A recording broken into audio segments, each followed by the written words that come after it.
All right. All right. Peace, peace, family. Peace, peace.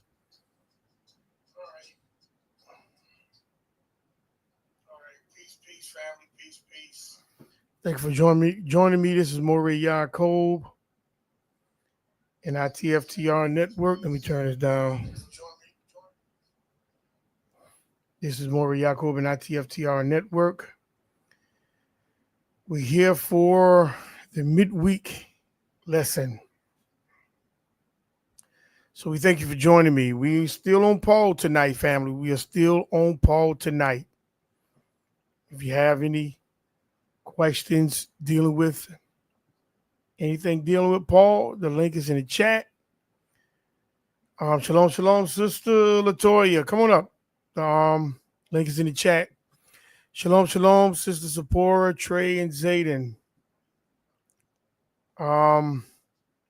So we thank the Creator for giving us the opportunity to be here this week.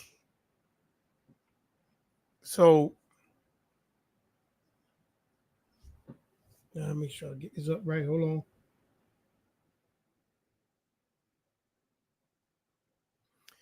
All right.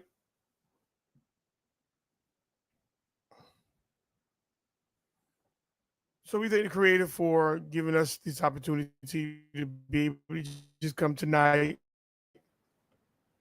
and be able to,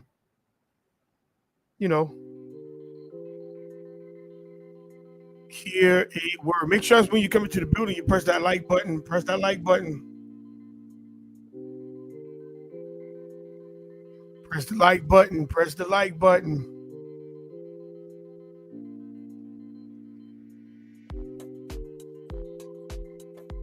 So tonight we're coming from Acts, the 22nd chapter, Acts 22.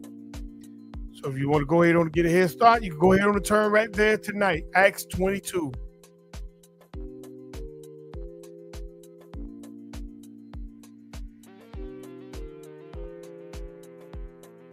Dealing with Paul now.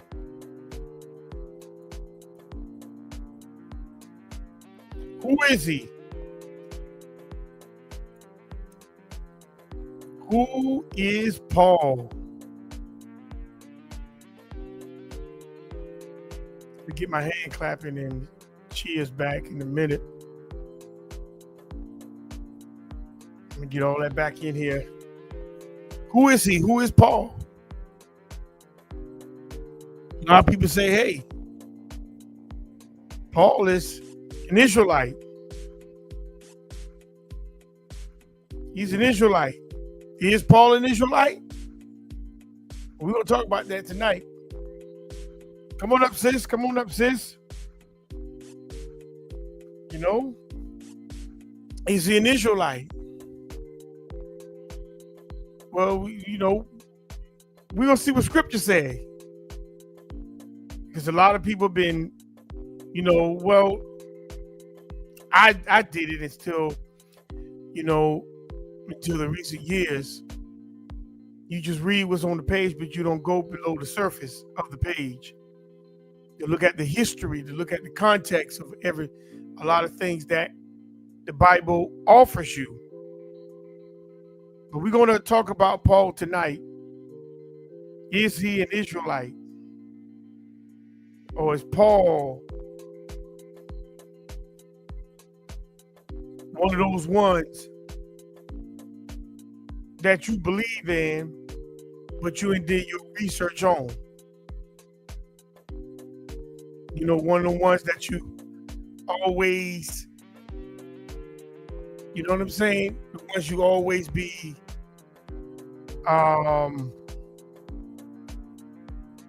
you let go, you let get by. Because you just believe, just to believe. So that's who we gonna get into Paul tonight. Family, we're gonna get into Paul tonight. So we'll go ahead on. I don't know what going on with the sister.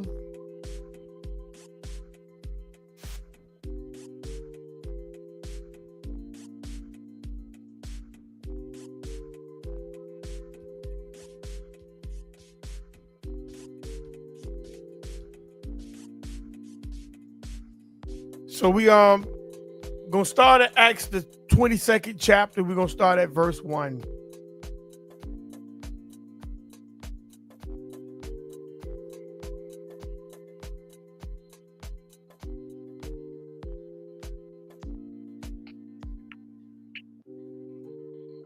All right, peace, sis, peace. We're gonna start at verse 1, Acts 22, verse 1.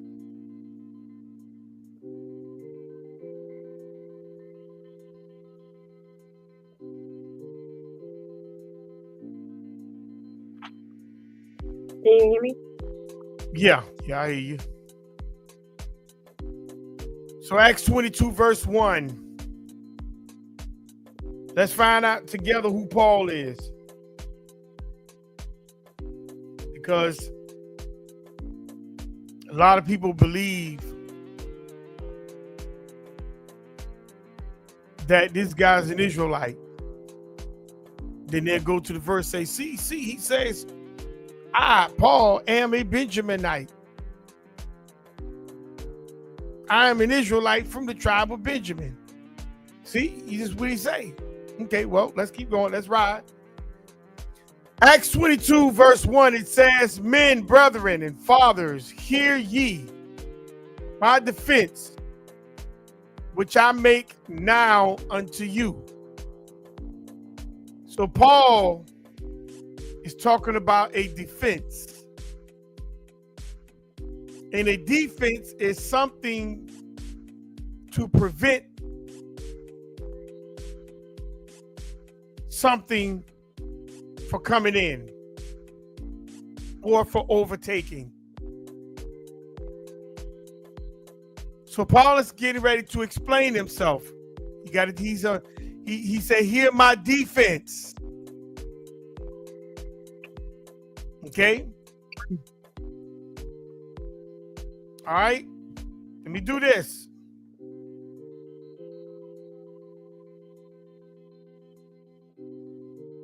Let me go to chapter 21. Y'all stay right there in 22. But listen to chapter 21. I'm going to start at verse 36 and I'm going to read down to 40. And we're going to come back to 22. For the multitude of the people followed after crying away with him. And as Paul was to be led into the castle, he said unto the chief captain, may I speak unto thee? Who said, can thou speak Greek? Verse 38, are not thou the Egyptian which before thee these days made an uproar? So in other words, they're thinking Paul is an Egyptian, so now you know you're dealing with a Negro. Okay? And they was thinking Paul was the one that created the uproar that led us out into the wilderness, 4,000 men that were what? That were murderers. In other words, he helped 4,000 people escape. Is what they're saying. But Paul said, I am a man which am a Jew of Tarsus, or Taurus, a city in Sicilia, a citizen of no mean city.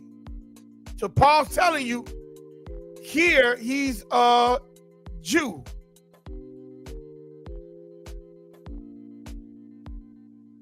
All right, he's a Jew of Tyrus in Sicilia, a citizen. I beseech thee, suffer me to speak unto the people. So he said, look, this is who I am. Let me speak to the people. And when he had given him license, Paul stood on the stairs and beckoned with the hand unto the people. All right. So the man gave Paul an opportunity to speak. And when there was made a great silence, he spake unto them in the Hebrew tongue, saying, So here we go. Now let's flip to the next. Now y'all in chapter 22. So now here we go to verse 1. Paul is about to speak in the Hebrew tongue. All right. So in the Hebrew tongue, he said, "Men and brethren and fathers, hear ye my defense, which I made now unto you." Now, the thing is, what I want to say is this. A lot of you will say, well, he spoke in the Hebrew tongue. He said he was a Jew. So that automatically makes him an Israelite, does it? But we'll get there. So he says, look, in the Hebrew tongue, hear my defense, which I make now unto you. That's what he said in Hebrew. But I'm just reading it in English. Verse 2. And when they heard that he spake in the what? Hebrew tongue to them, they kept the more silent, and he said. So now,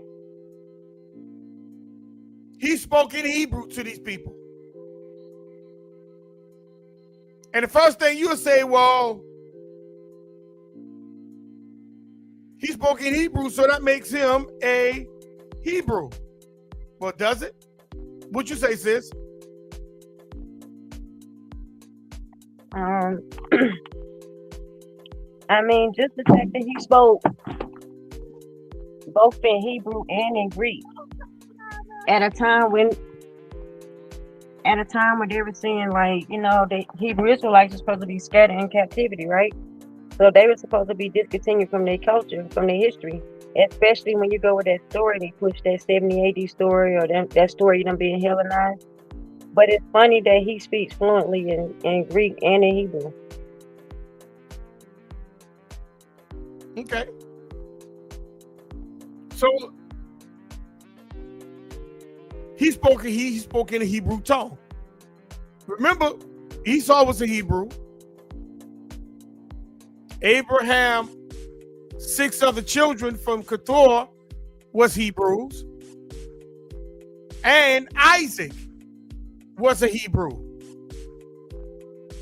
So Isaac, Ishmael, and the 6 other children that Abraham had all were Hebrews.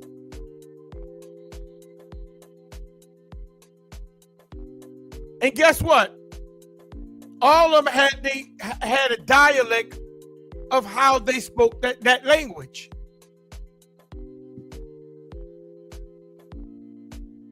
And watch this. You had converters that became Hebrews, as well as Israelites. You had converters into the Hebrew custom.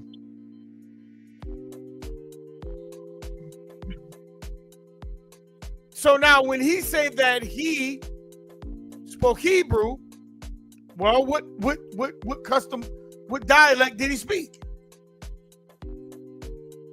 And when he said he's a Jew, is he from the southern kingdom? Or was he a converter? We're going to talk about that. All right?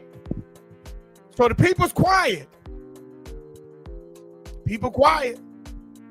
Shh. He's at the 9th hole. So let's go to verse 3. I am verily a man which am a Jew. He's saying it again. What he said in chapter 21. He's saying that what he said to the captain. He's saying this now to the people, to the audience. I am verily a man which am a Jew, born of Tarsus, a city in Sicilia, yet brought up in this city. At the feet of what? Gamaliel. And taught according to the what? Perfect manner of the law of the fathers.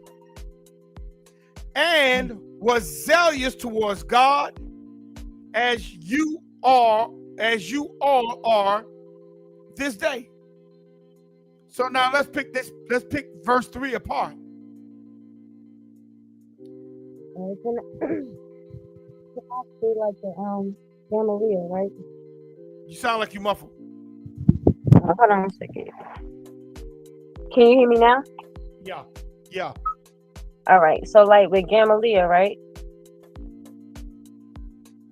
If you want to look at Gamaliel, go to Acts 5:34.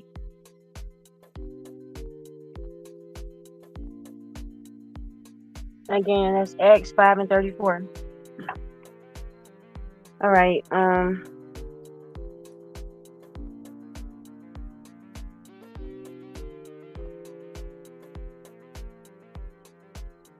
right. Yeah. Hello, Yako. Yeah. All right. So this Acts 5:34, right? This is like a little backdrop on Gamaliel. So Gamaliel is somebody that Paul, according to, like, if you look into it, he was supposed to be like a scribe, like a doctor of law, perfect at law, right? And allegedly, from what Paul's saying, he raised him, like that's who taught him law, right?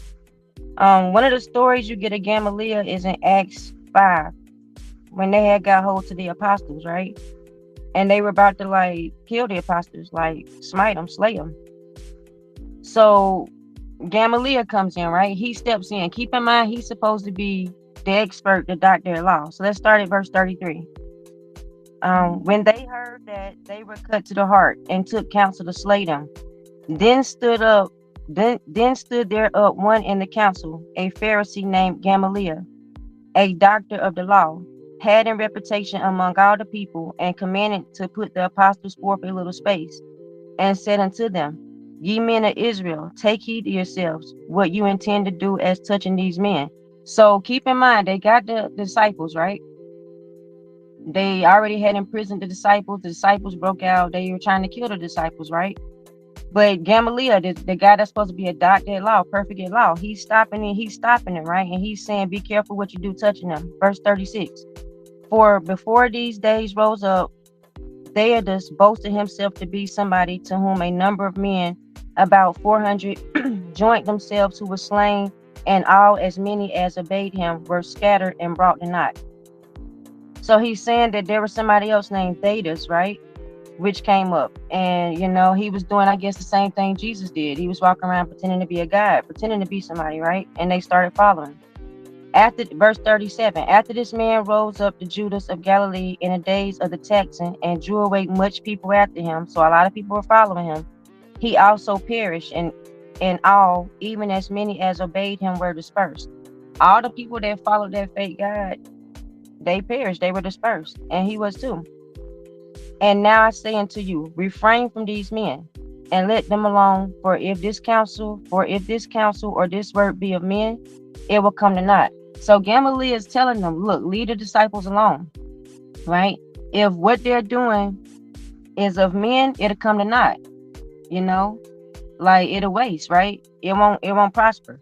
Verse 39. But if it be of God, you cannot overthrow it, lest haply you be found even to fight against God. So he's telling them, like, look, leave the disciples alone, leave the apostles alone. Like, if what they're doing is of themselves, if they're doing this, it's going to come to naught. But if this is of God, then you don't bother them, because it's like you're going to be fighting against God, right?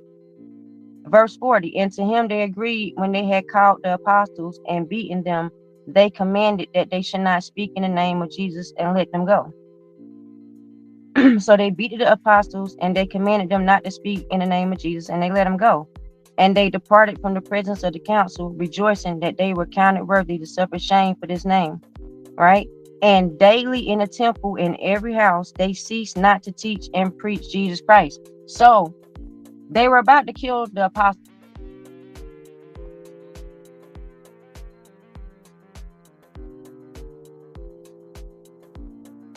You there, sis? Stop. Can you hear me? Yeah, you just went out. You went out. Just back up about like a couple of words and come on back forward. Yeah, it was he stepped in. They were about to kill the apostles. They were about to kill the disciples. It was him that stepped in. Perfect at law. The guy that taught Paul. He's the one that stepped in and basically stopped them from killing the disciples. And verse 42 tells you, and daily in the temple and in every house they cease not to teach and preach Jesus Christ. So because Gamaliel stopped them from killing the disciples and the apostles, like the movement grew stronger. The whole JC movement and that whole movement, it picked up when it could have been put away with a long time ago, but it was Gamaliel. Now the thing about Gamaliel is because like we're trying to figure out who Paul is, right? Like we're trying to figure out, is he really an Israelite? Is he Japhet? Is he Shem? But he ain't Israel. Like what is he, right? So we trying to take a look, and if anybody else got any information, if anybody know anything about his mama and his father, right? You mind if I show like the scriptures on what I have in the Bible about his mama and his father?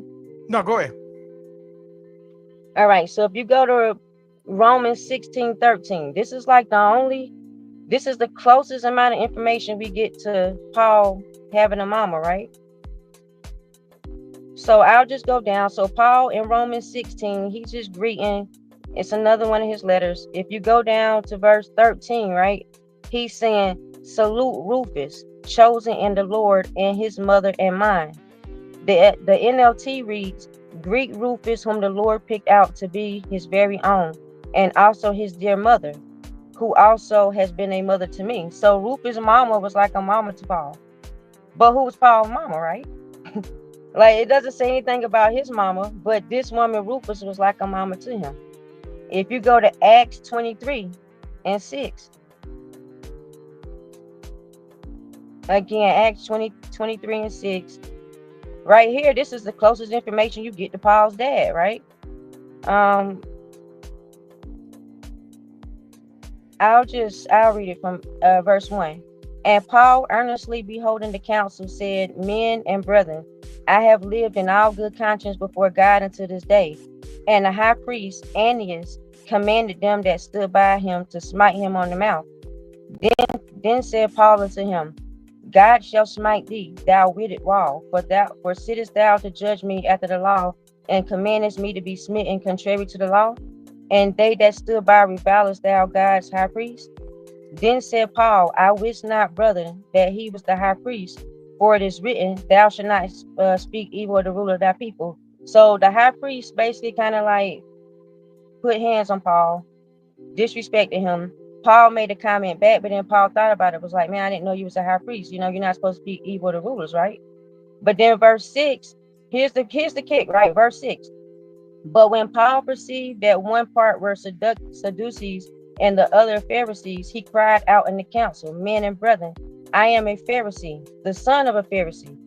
Of the hope and resurrection of the dead, I am called in question. So now he's the son of a Pharisee. So, you know, now he's the son of a Pharisee, right? But this is like the only thing you get to Paul's father, right? But it makes you wonder, because when you look back at Acts 22, that verse 3, it says that he was brought up at the feet of Gamaliel. But if his father is a Pharisee and he knows law, why would Paul be brought up at the feet of Gamaliel? Like, where was his mother and his father? Right, because Gamaliel,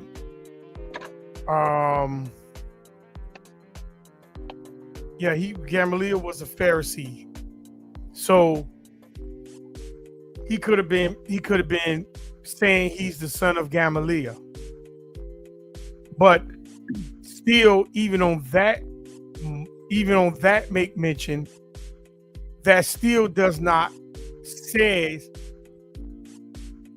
is Gamaliel his actual father. You see what I'm saying?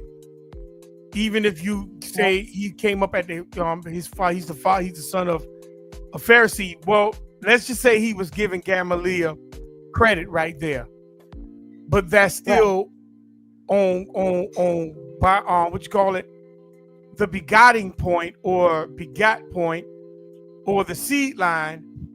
That still does not declare who his father really is. All right. So I mean, go ahead.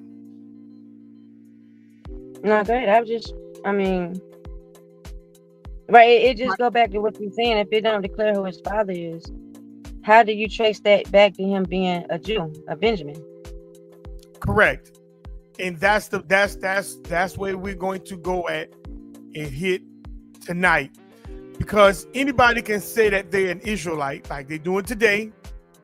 Anybody can say that they are from this tribe, like they doing it there on the corners. Anybody can say this and say that. But the problem is, prove it. Prove your bloodline. Trace your lineage. So the question is, when you do the research on Paul lineage, it doesn't declare who Paul's father and mother is. Now, if anybody got any points of who his mother and father is, produce the points. Shalom, shalom to Sister Salakia. Shalom, shalom to Congregation Yashriel. Moray, Kasada Ba. Shalom, shalom. So we see that Gamaliel, he was taught at the feet of a high priest or a high Pharisee, and he was taught according to the law. All right? He was taught according to the law. Okay? So, verse 4 says, and I persecuted this way unto the death, binding and delivering into prison both men and women.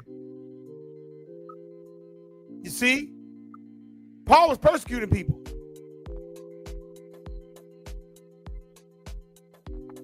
Paul was putting the so-called Christians in jail and putting them to death. This is what Paul was doing. So Paul is trying to remind the people, I'm you. This is what Paul is doing. Paul is reminding the people, I am you. I come from the same place you come from.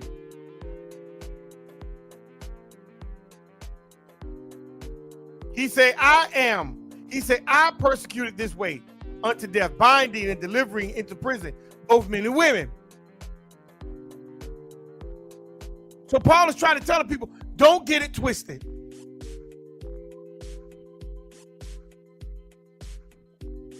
So you know what Paul is really saying?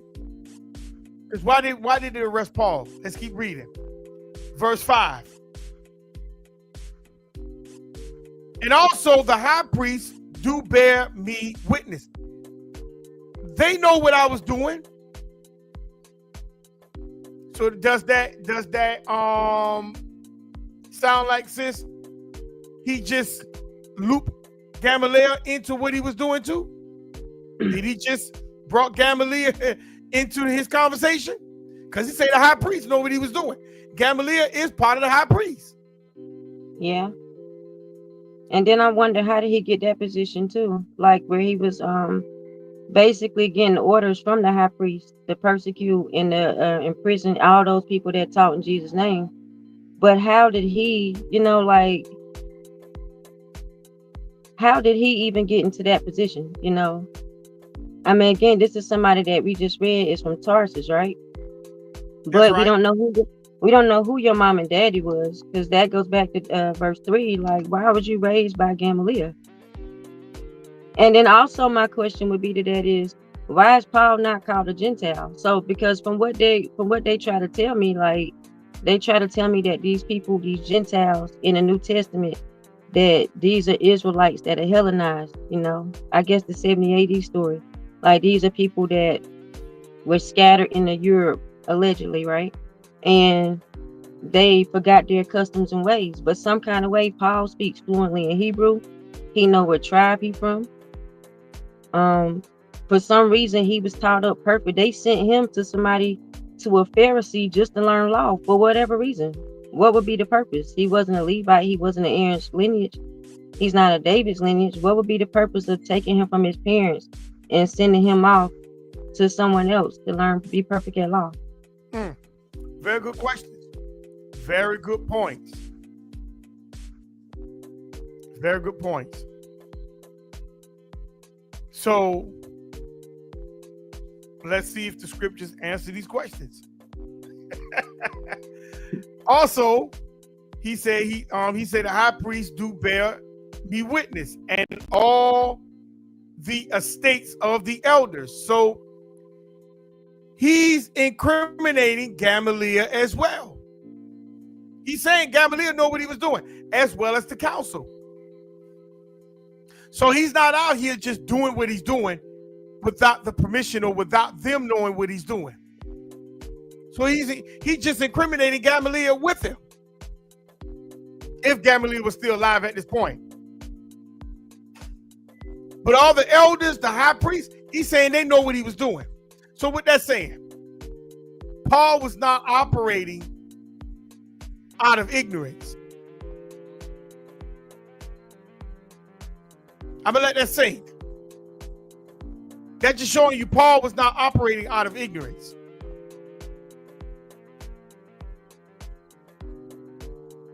He says, from whom also I received letters unto the brethren, and went to Damascus to bring them which were there bound unto Jerusalem for to be punished. So you know what Paul remind me of right here? A slave catcher.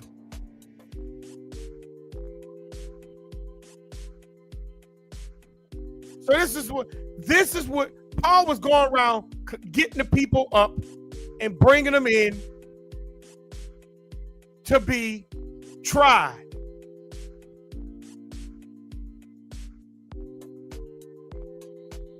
I mean, I just want that to sink for a minute. Look at what Paul was doing. Paul said, I received letters unto the brethren, and went to Damascus to bring them which were there bound unto Jerusalem for to be punished.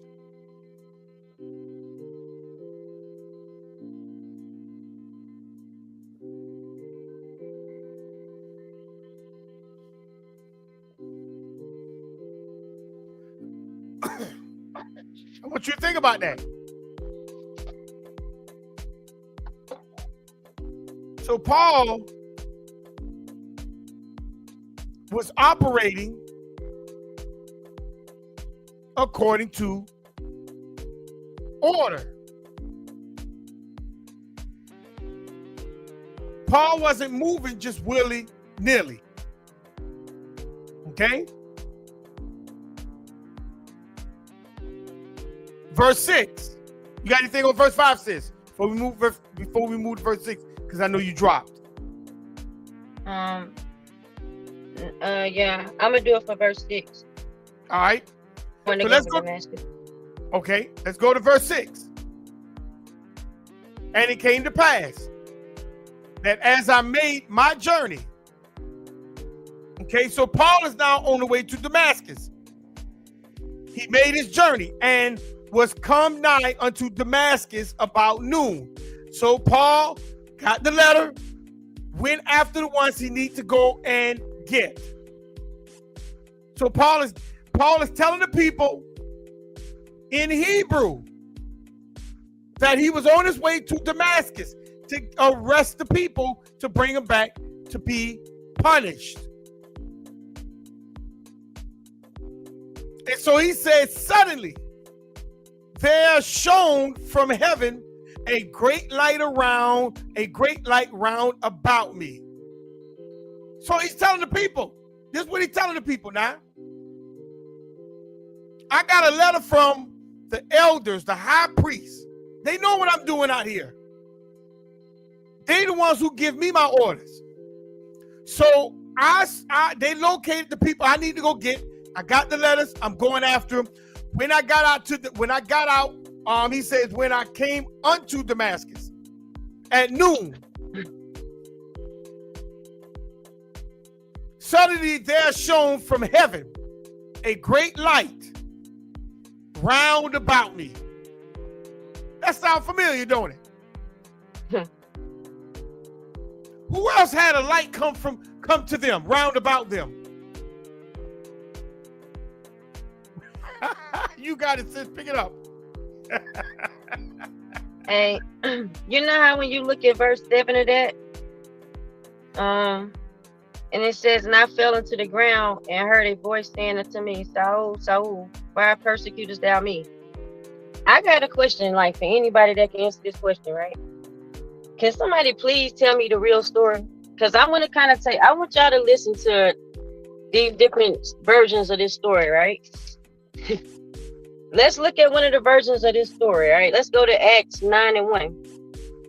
So this is like going to be 2 or 3 different accounts of Paul telling you the same story about how he was walking and a great light shined around about him and he heard Jesus speaking to him. Why is he persecuting him? Saul, Saul, right? So the first story, let's look at Acts 9:1, right? And it says, and Saul, yet breathing out threatenings and slaughter against the disciples of the Lord, went into the high priest. So right here, he's doing what he's doing. He's getting orders from the high priest, and he's allegedly persecuting and locking up all the people that teach in Jesus' name.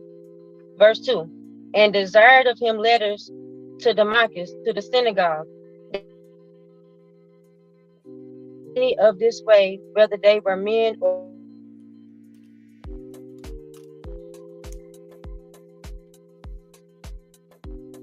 there shine round about him a light.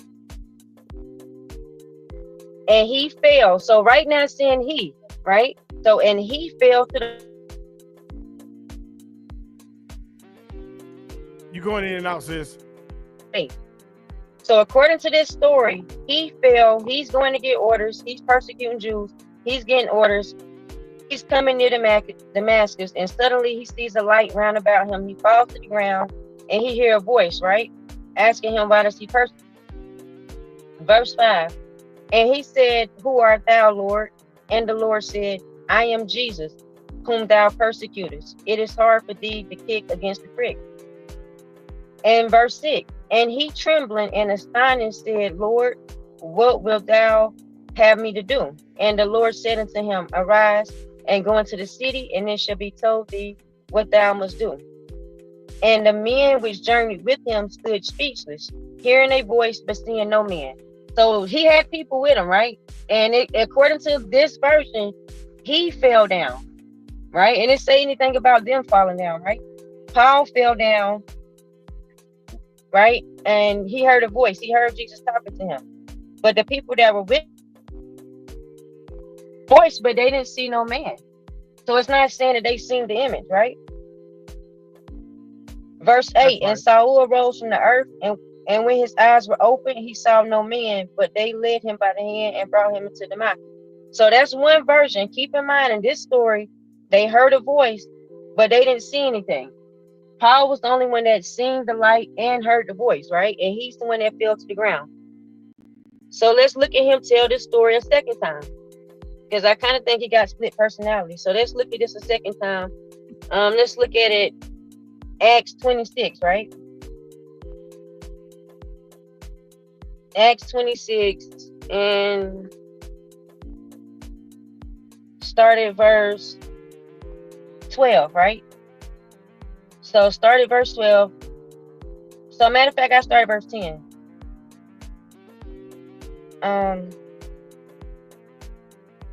So basically he's talking about how he was punishing and killing and locking up people who taught in Jesus' name, right?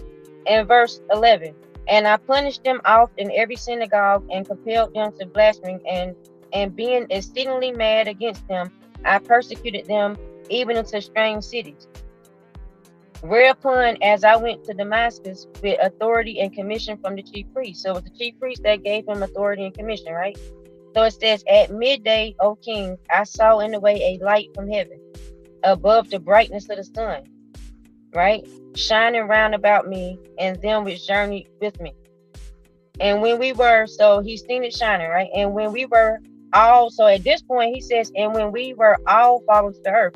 Now at this point in the story, everybody's fell to the earth. You know, the first story, it was just Paul, right? And they were just, the first story said they stood there speechless, right? Because, you know, Paul was the one that seen and heard everything, right? But they heard a voice, but they didn't see anything. In this story, all the people that were with him, they all fell to the earth, right?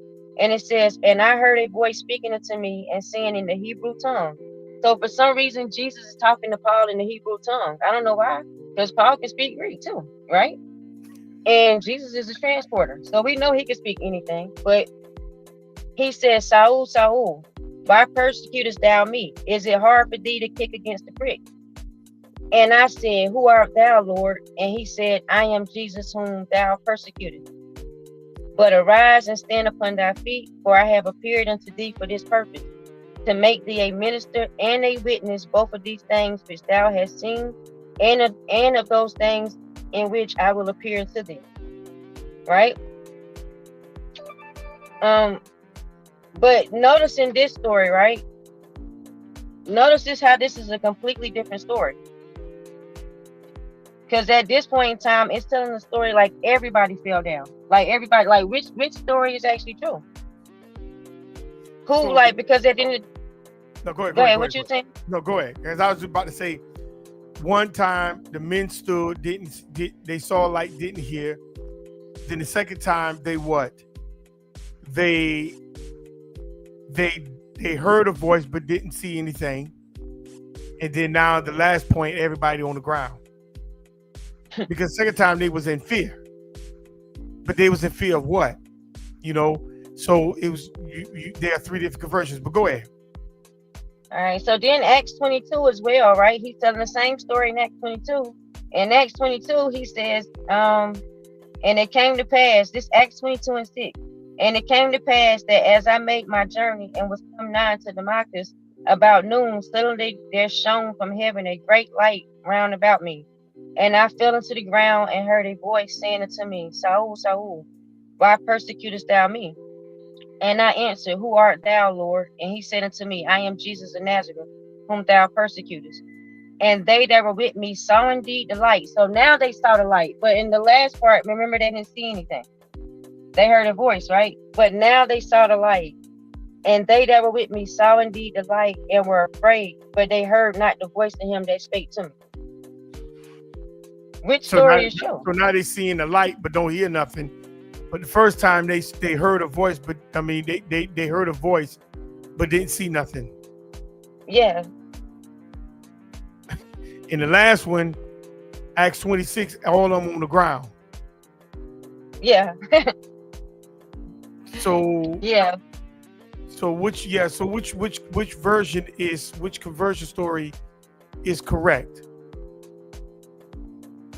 So I remember a person I know, he told me, he said, well, no, all three of them is correct because Paul heard it, but they didn't see it, but they were trying to figure it out. But then when they figured out, they went down on the ground with Paul in the end on verse 20, chapter 26.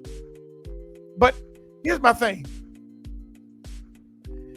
If JC was supposed to have been talking to Paul into a light, but the people heard a voice, but then they looked around, but they didn't see nothing. Now I want you to put that into the context of you. You hear a voice and you look around, but you don't see nothing. But one of your boys, one of your partners, they talking, but you looking around, you hearing a voice, he's hearing it,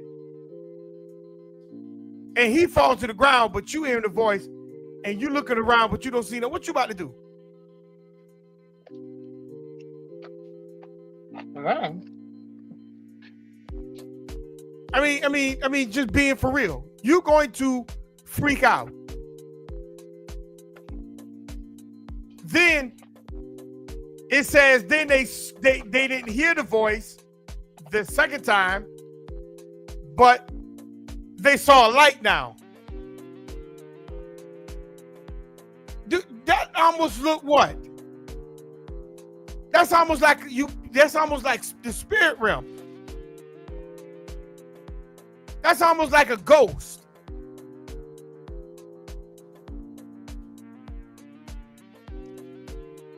JC should have known Paul had people with him. So why would he not just show himself also to them? They wasn't worthy? If that's what they saying? And then in chapter 26, all of them is on the ground. That's the Holy Ghost. That's what it do to the people in church too. Well, maybe they say, well, because remember now they walking with Paul on the ground, so they probably just say, well, hell, let's follow him, you know, because they don't know what to do now. So maybe they just got on the ground along with Paul. But that's a key thing. I want y'all to pay attention to that because that's key. Well, what about the conversation? Really huh? What about the conversation of it? I mean, if you walking with somebody and somebody just falls to the ground and it's a light, and then they stand up and start talking, they having a whole conversation, but you can't hear anything back. You don't see nobody. Either I'm gonna deem that person crazy, or there's a portal open and I'm about to haul tail. Something going on. Because that's why when the Creator dealt with Israel, what did the Creator do? The Creator showed himself to the whole nation. And when they say, hey, we want to hear him speak, the angel was so loud when he spoke that they had told Moses, we don't want to hear no more because that voice will kill us.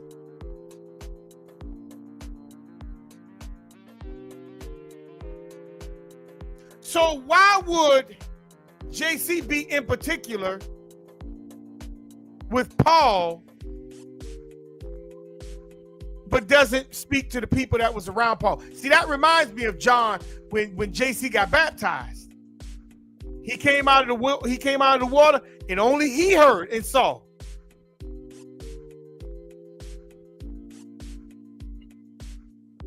According to Matthew. But let's keep cooking. Let's keep cooking. Paul said he was shown from heaven, and he fell on the ground and heard a voice. And it was JC. All right? And Saul, he asked him, why are you persecuting me?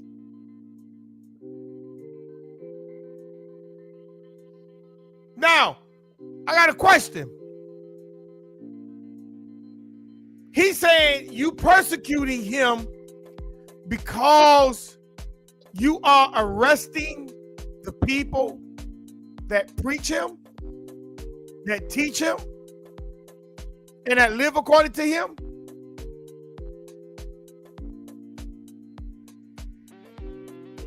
That's what he's telling Paul. But remember, Paul was taught by a man who lived according to the law. Mm-hmm. So now Paul he's operating according to the law. And now, poof, JC pops up and asks him, why are you arresting the people that believe in me?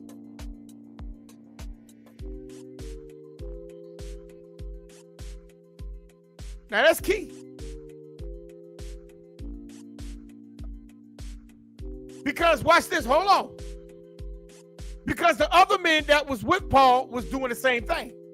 Why he didn't speak to those people as well?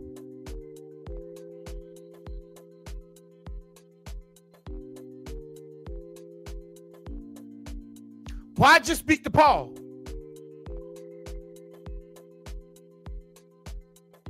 I want you to drink. I want you to sit back and drink on that. Because he picked Paul out. JC.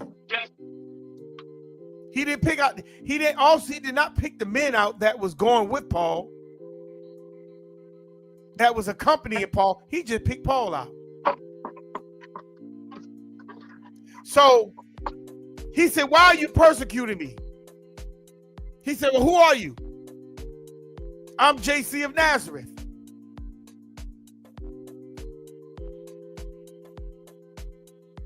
That's who I am.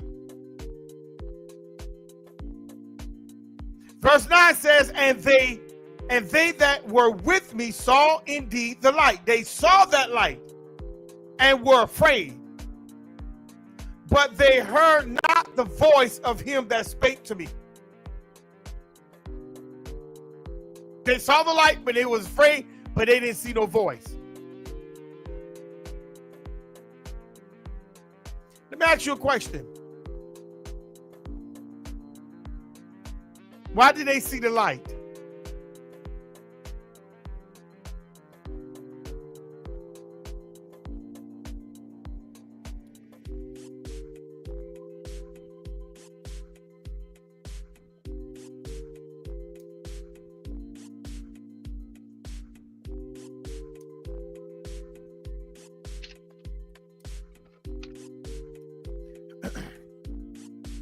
Why they saw the light?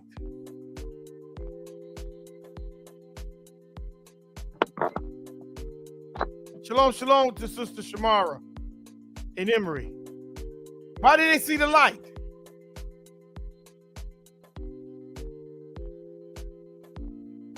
As long as you got JC, he said he got. As long as you got him, he's always the light, right? You always have the light. When did that light become physical? Here you go right here. 2 Corinthians 11:4. For Satan himself is transformed into an angel of light. So you're dealing with an angel. That's what that light was about. That was an angel.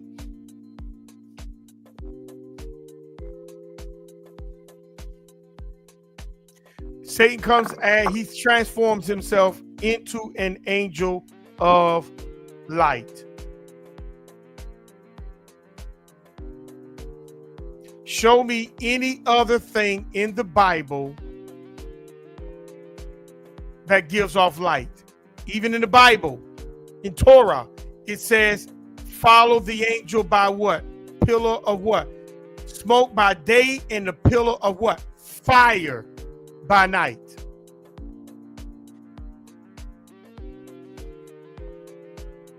Light, L-I-G-H-T, light.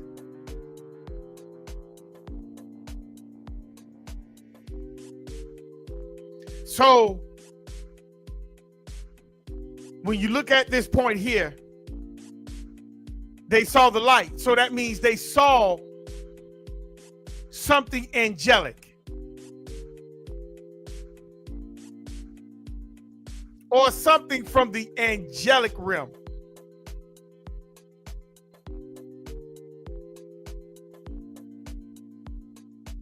Okay? This was from the angelic realm. That's why the Bible says, even when Moses saw the burning bush, and the fire was there, but the fire did not burn up the bush. That was a light, a form of light.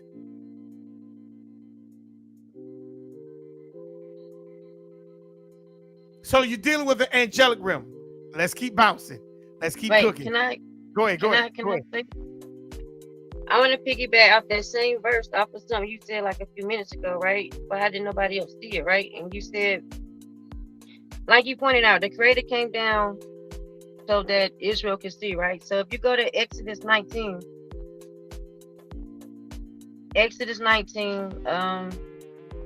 I'll say start at verse 8, right? This is after being given the laws and commandments. It says, and all the people answered together and said, all that the Lord hath spoken, we will do. And Moses returned the words of the people unto the Lord. And the Lord said unto Moses, lo, I come unto thee in a thick cloud, that the people may hear when I speak with thee, and believe thee forever. And Moses told the words of the people unto the Lord, right? But with that verse alone, the Creator spoke, like he came down and spoke in front of the people, before the people, right? So that they would believe forever. Because if not, then who's to say Moses wasn't making all that up? Like, why would they have followed Moses? Even after he did all the signs stuff, still, why would they have followed Moses, right?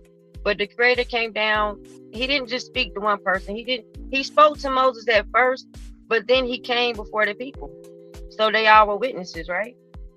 But why, in a sense, with this whole thing with Paul, right?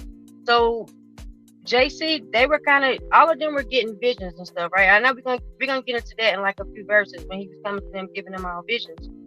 But Paul has said in other times that he got information that the prophets and them didn't even have, right? Like you stated, why would this information that he's getting, why is this not before the people? If you want the people to follow this information, why not come before them? Because, you know, especially at this point, after Israel's been in captivity for listening to false, following false guys, listening to false prophets, why at this point would the Creator send somebody to them and expect them, like test them like that, right? Just send somebody to you and be like, hey, God sent me. He told me to tell you this, and you do it. You know what I'm saying? At that point, why, and especially you're in a deep sleep too. So why would, like you said, why would only Paul know these things? Like when he was walking, the other people should have heard the voice too. As a matter of fact, why would Paul hear the voice? Where was the Levites? Where was Aaron's lineage? That's right. Why would Paul be the one? He's allegedly from Benjamin, right? But don't nobody know who his mom and daddy is. But allegedly he's from Benjamin. But why would Paul be the one that's chosen to get this kind of information? Right, and then go to a people that's not Israel. Yeah. So Paul is now being asked about him persecuting those who believe in JC. And they are now being shown there's a light there, an angelic realm light. Okay? So now we know that's an angel. That's an angel right there. Okay? So he's saying, verse 10 says, and I said, what shall I do? Then he say, Lord. He asked him, well, what shall I do? Now, here's the catch. Paul was taught law. But now he's being challenged about persecuting those who aren't following, those who are not following law. I'm gonna let that fall into your drink cup.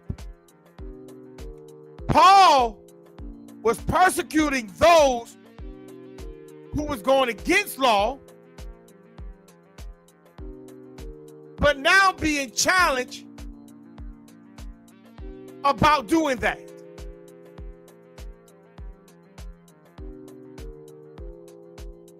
So he asked him, well, what should I do?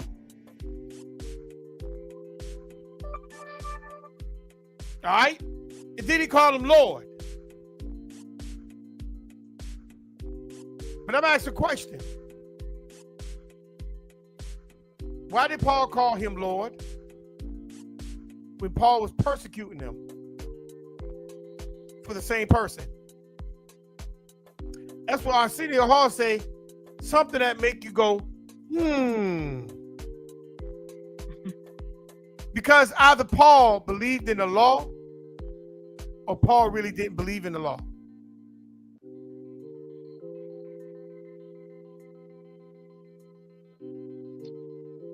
How could something just pop out of nowhere and you call it Lord?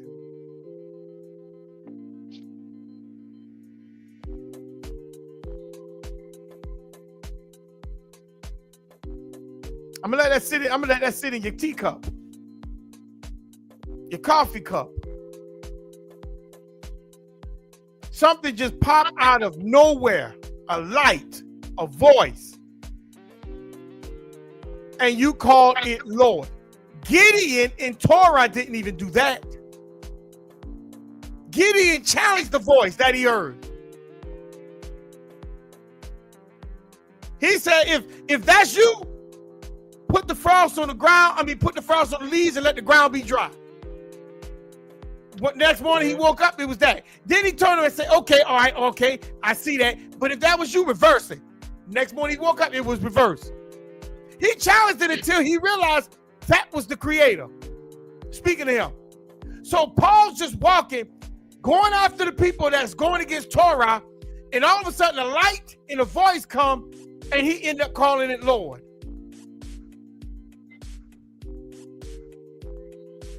So he's easily persuaded, right? Is that what we looking at? A person that's easily persuaded by something that just pop out at him? And some people say, well, that's not a natural phenomenon. No, it's not. If a light pop out in front of me right now and I hear a voice, I'm not about to call it Lord. Because the first thing I was like, what the hell? And I'm gonna kind of distance myself from it because anything that's not natural is going to freak you out.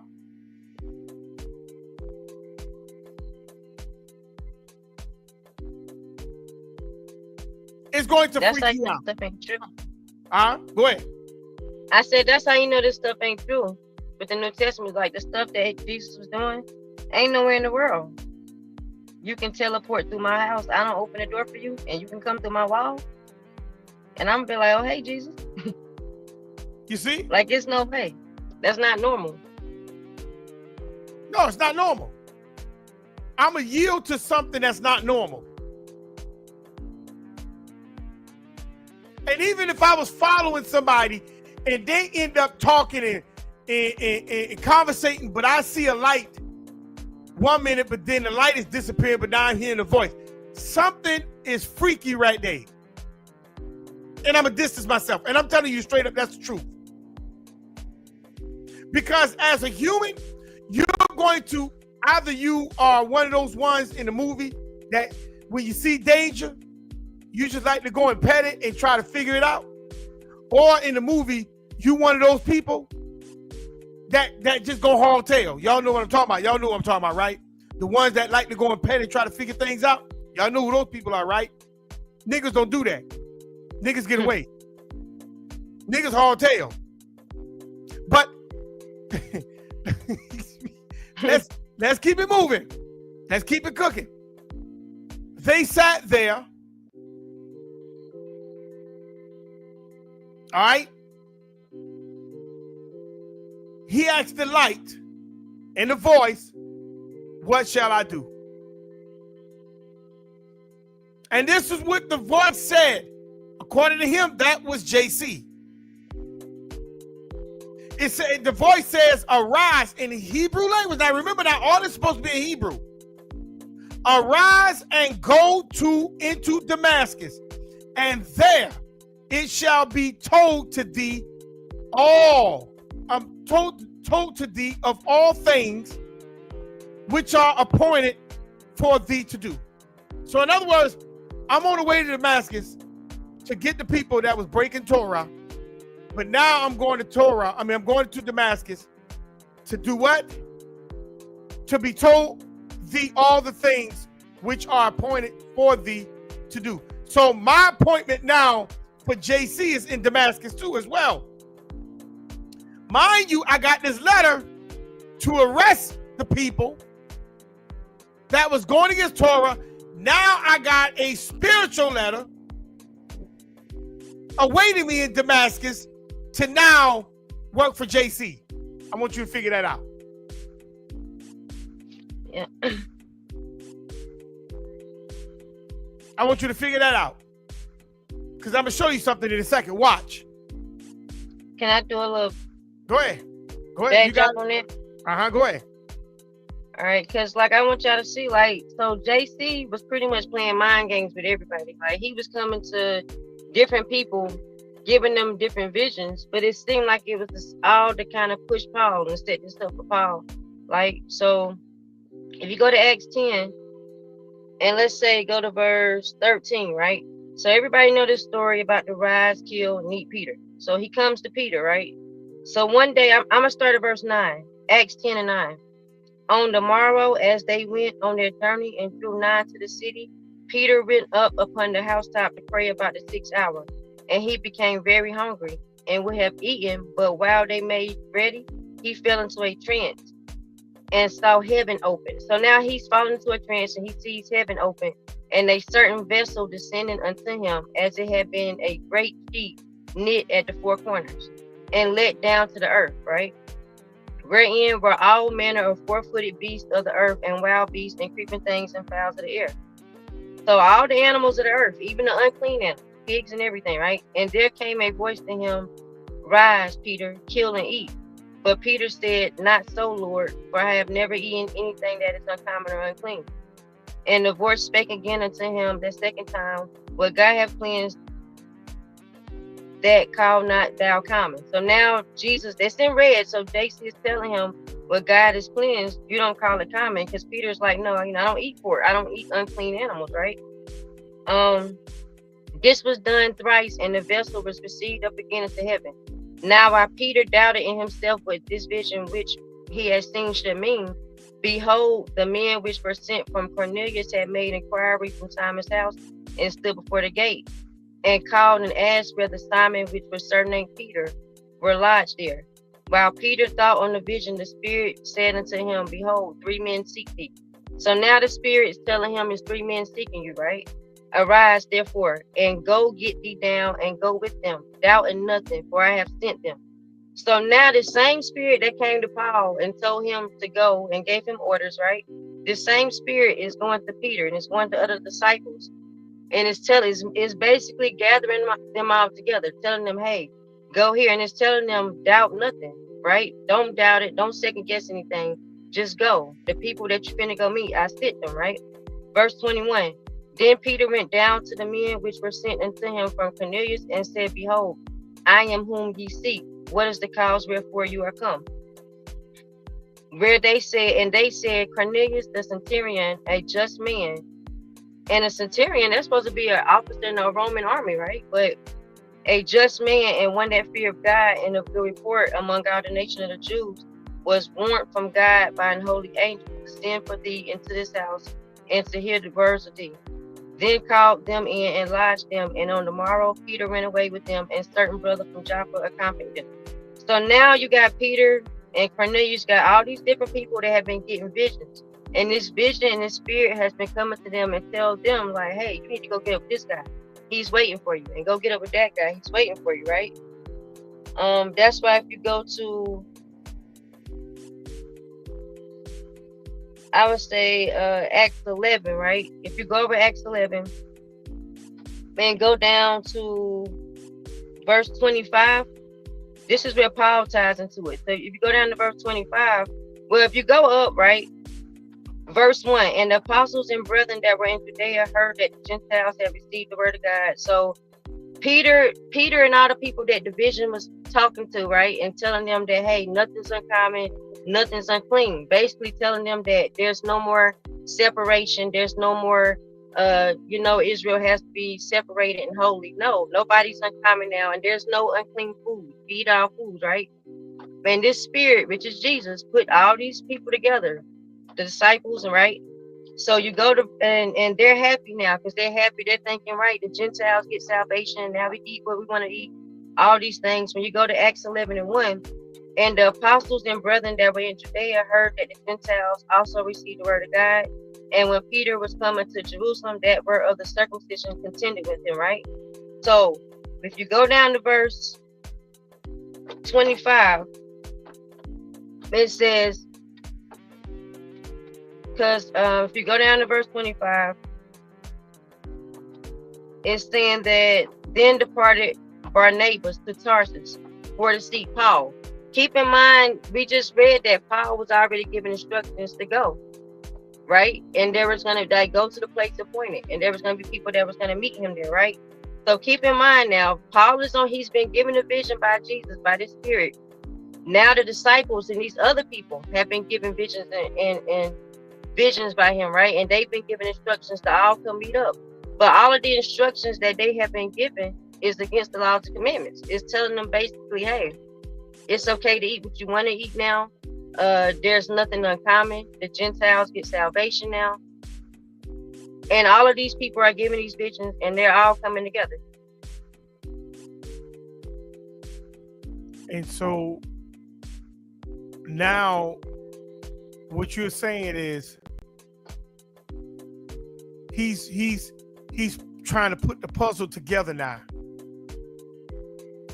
Yeah, he's bringing all his pieces, all his servants, he's bringing them together now. Like, now it's funny because these camps will tell you, oh, he only came to the lost sheep of Israel.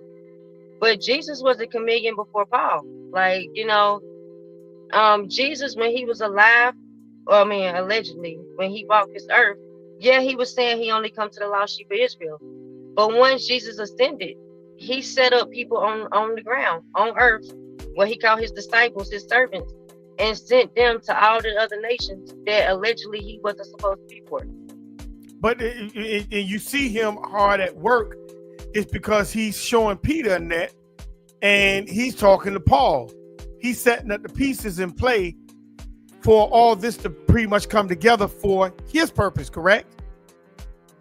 Right, and that's why you got a lot of strife. Like, if you see like the camps on the corners, they'll be telling people like, no, he's a JC, or they say, yeah, Yahushua, whatever, right? Oh, he's only for Israel. He's only for the lost sheep of Israel.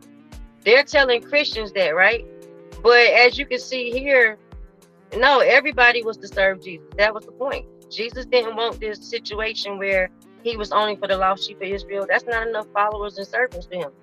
He wanted the world. And he organized and set up this whole play for the whole world to come to him to serve him. So I got a question though. And that's very astute what you just said. So I got a question on that. JC said, Paul, why are you persecuting me? Why he didn't say, Paul, why are you persecuting the Father? Right. Why was it about him and not the Father? That's a good point. And I know some people say, well, he was representing the Creator. Well, no, not when he ascended. Because the Bible said he sits on the right hand, right? That's what they say, right? Right. So he sits on the right hand. So everything's supposed to be about the Creator now, not him. So it's really not about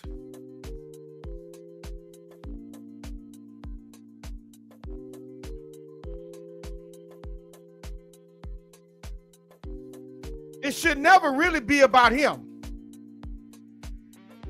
It should always be about the Creator.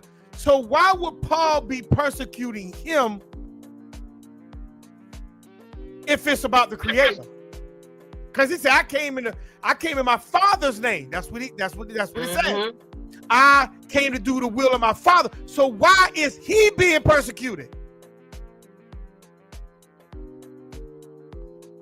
If it was about the Creator. Y'all missed that one, didn't you? I get it because like his spirit changed.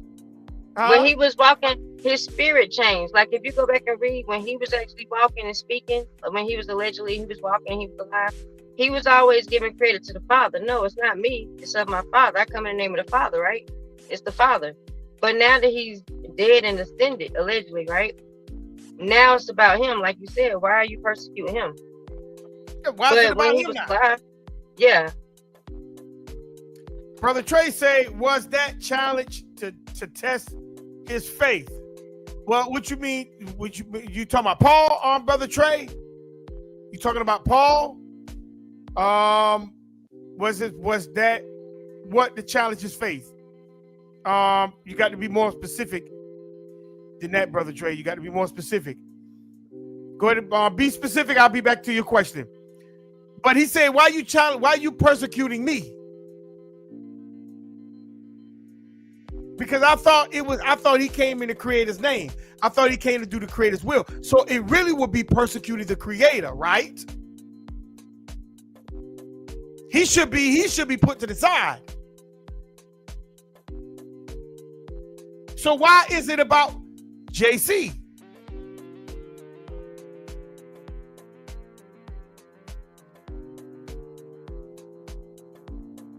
If it wasn't from the beginning about JC.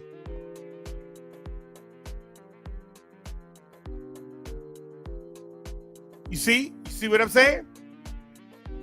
Mm-hmm. So we got a problem here. But let's keep going. Verse 11.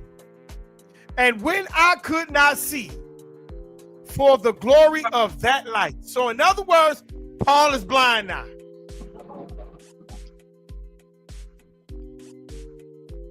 Why is Paul blind?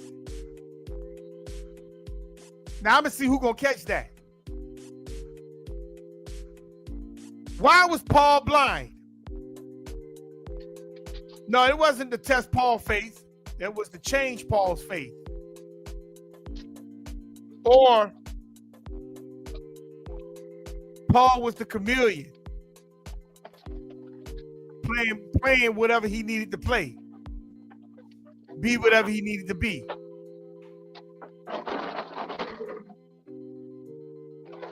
We're gonna find that out in a minute.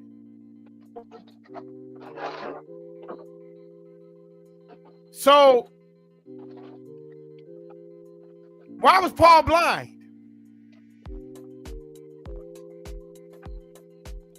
Why did Paul need it to be blind? Let's see who got the answer.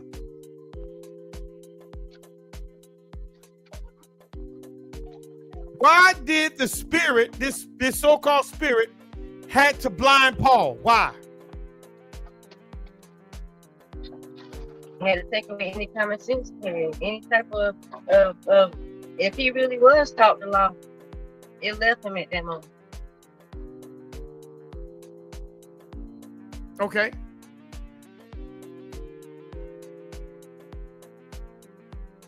See, Paul was blinded because it says, notice what he said in verse 11. And when I could not see for the glory of that light. See, he couldn't see for the glory of that light. That light blinded him. But I thought his face was on the ground. And that's what it says, sis? Mm-hmm. So when did it say Paul was looking at the light? I thought the men that was with Paul should have been blind because they saw the light. When did it say Paul saw? Did it say, did any other story say Paul saw the light and became blind? Or did Paul look at the light?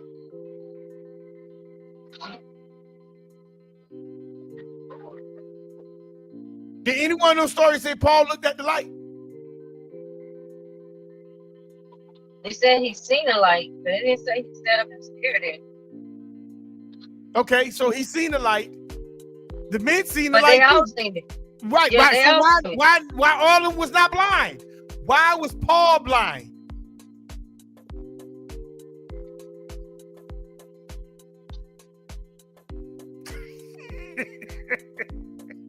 But ain't that the story that Jason said? Let me see. why was Paul the only one blind? The other men saw the light too. Why was they not blind? Because I'm gonna prove they was not blind. It says, being led by the hand of them that were with me, I came into the battle. So the men that was with Paul, who also saw the light, was not blinded, led Paul into Damascus. So what's going on here? Why was they not blind?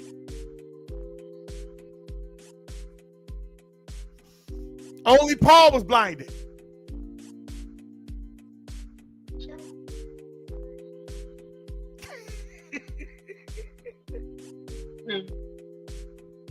So, Yeah. so now we Now we're dealing with a man who saw the light, became blind, but then the other men that was with him who also saw the light, but didn't become blind. How did the light affected Paul more than it affected the men that was with Paul? Should not all of them had been blind? That's all, or only Paul?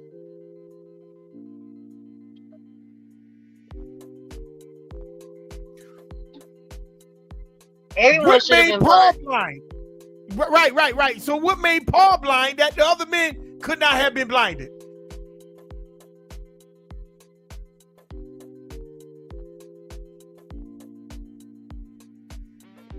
Okay. So Paul now got his new assignment. But to get to his assignment, he was blinded and was led by the men, and they took him to Damascus. Okay? They didn't turn him back to go to Jerusalem. They just took him on into Damascus. So in other words,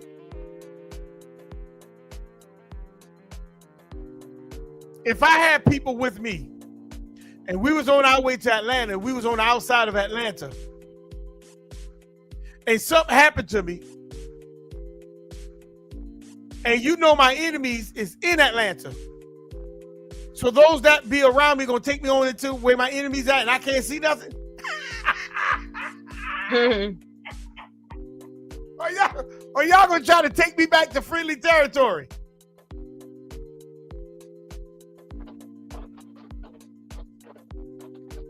Let's keep cooking. And one, Ananias, a devoted man according to the law, having a good report of all the Jews which dwelt there. So he was a devout man according to the law. Okay?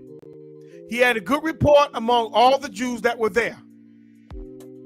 Came unto me and stood and said to me, Brother Saul, receive thy sight.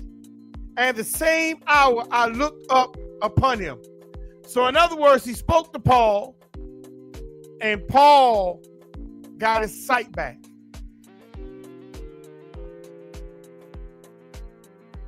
I was once blind, but now I see. I guess that's where they get the song from. Amazing grace, how sweet the sound. I was once blind, but now I see. I guess that's where they got it from. But anyway, he stood and said, Paul, get your sight back. And Paul, our sight came back. And he said, the God of our fathers has chosen thee. Hold on. The God of our father had chosen thee, that thou should know his will and see the just one, and should hear the voice of his mouth. So Ananias said, the God of our fathers chose Paul. Okay. Hey. Go ahead.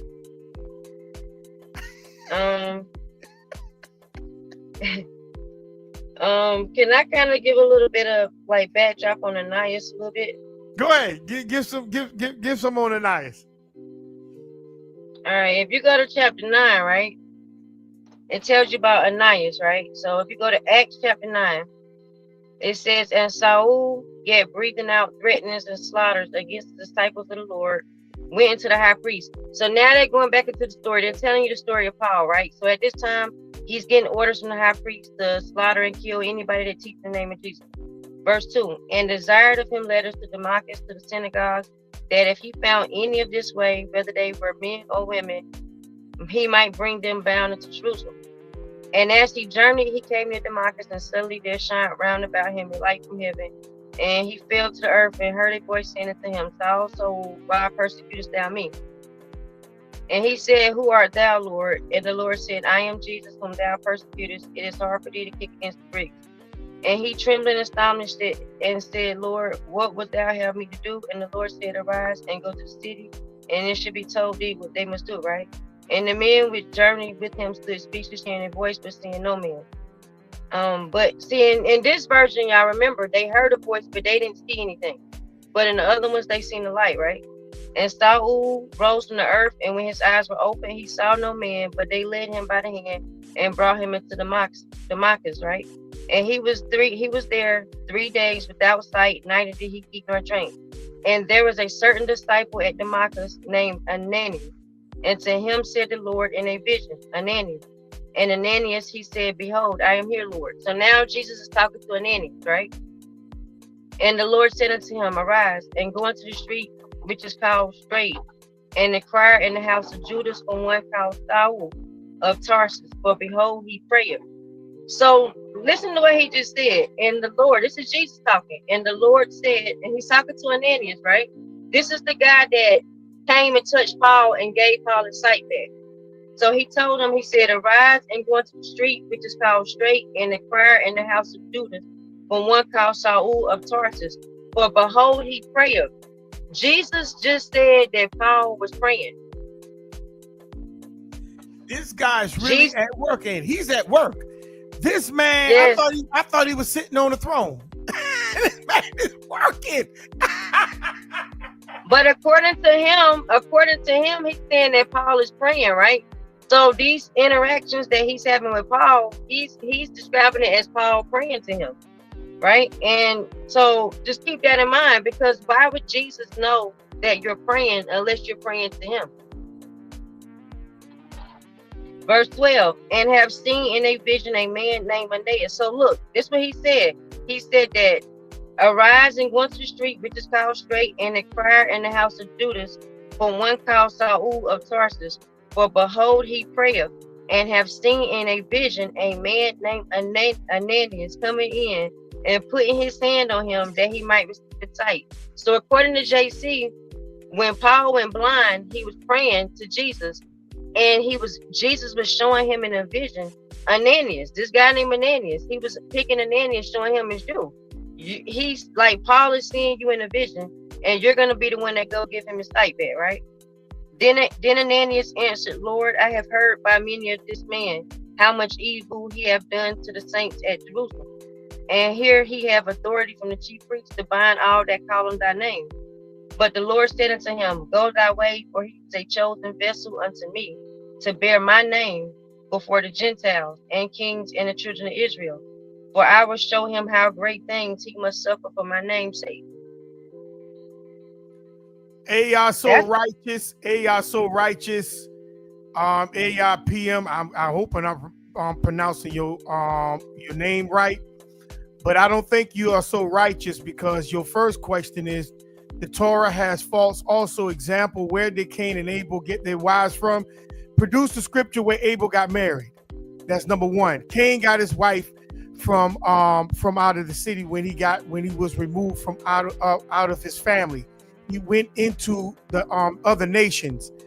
Your next question is Adam and wife supposed to have produced all humans, aka people on the earth, but we know that is a lie. Well, guess what? That is a lie, because number one, if you go to Genesis 1:26, it says the Creator said, "Let us make man." So you mean to tell me two birds created all birds on the earth? No. The Creator made different birds, fam, different birds. The same way he made different people. Okay? Adam and Eve were just a nation. One nation out of all nations that was created. All right?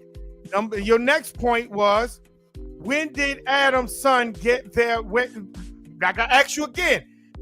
When Cain was removed, he found his wife in the land of Nod. Nod is on the outside of the garden. That's where he found his wife at. Abel was killed in the garden. So show me who Abel was married. So if you can't do that, we're going to move on. Go ahead, sis. Go ahead and finish cooking. Um, yeah, but basically right here, when you see Ananias, right, the fact that he was chosen, he was given a vision also by Jesus, right? And Jesus told him straight up, Paul is praying to me right now, and I'm giving him a vision of you coming to help him get his sight back. Go to him. So you see him at this point coming to different people, and he's coming to these different people in visions and dreams, and he's aligning them with each other, right? And he's aligning, and it seems like he's making Paul his Moses, right? He was making Paul his Moses, and I guess he was making John his Israel, because Israel, remember, they were witnesses for the Creator, right? They were witnesses when he did the signs and wonders in Egypt. So I guess that at this point, John is supposed to be like, he bear witness to Jesus. He's supposed to take the place of Israel, and Paul takes the place of Moses. But you can go to the next one, because I think. Okay. And he said everyone came from Noah according to Torah. Well, according to Torah, Noah's sons married wives too, right? So that means the other nations were there too before the flood. So we got to know how to read the book, because Noah's sons also had married the other nations as well. Now, watch this. And you say Torah have discrepancies? Yes, it does. There's a bunch of discrepancies in Torah because it was written again. Let me show you a discrepancy, fam. The word Egypt. Where did Egypt come from? Egypt is not a Hebrew word. That's a Greek word. Why is a Greek word sitting inside of Hebrew writings? That's number one. Number two, Ham's son was not named Egypt. His name was Mizraim. So show me where Mizraim name is at. You got the Canaanites. You got Put. Show me Mizraim. Not Egypt. Show me Mizraim.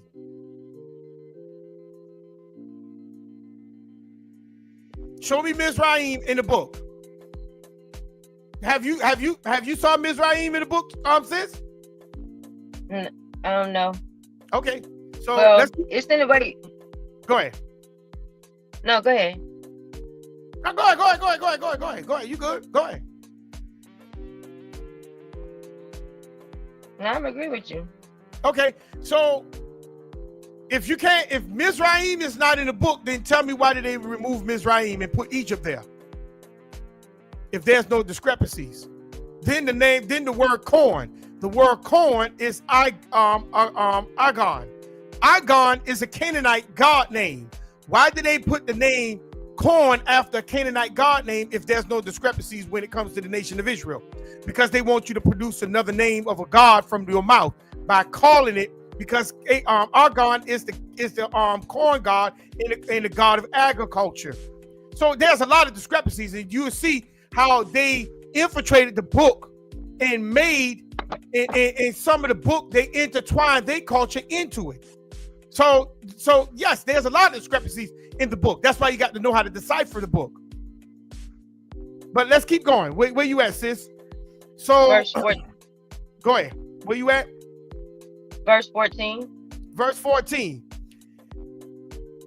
And he said, the God of our fathers have chosen thee, that thou should know his will and see the just one, and should hear the voice of his mouth. So Ananias is saying the Creator chose Paul. All right. So you telling me that the Creator chose Paul to go wake up the Gentiles? Where's that at in Torah? Where it says that Israel is going to go wake up the Gentiles?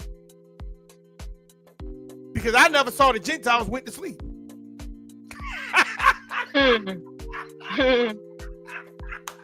Show me where the Gentiles went to sleep at.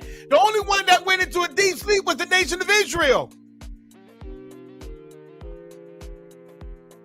Show me where the Gentiles went to sleep at. So why would the Creator need to use Paul to wake up the Gentiles? My thing with that is, because it says the God of our fathers have chosen thee, that thou shouldest know his will and see the just one. So I noticed that's like a common occurrence in the New Testament. They're referring to Jesus as being the just one, right?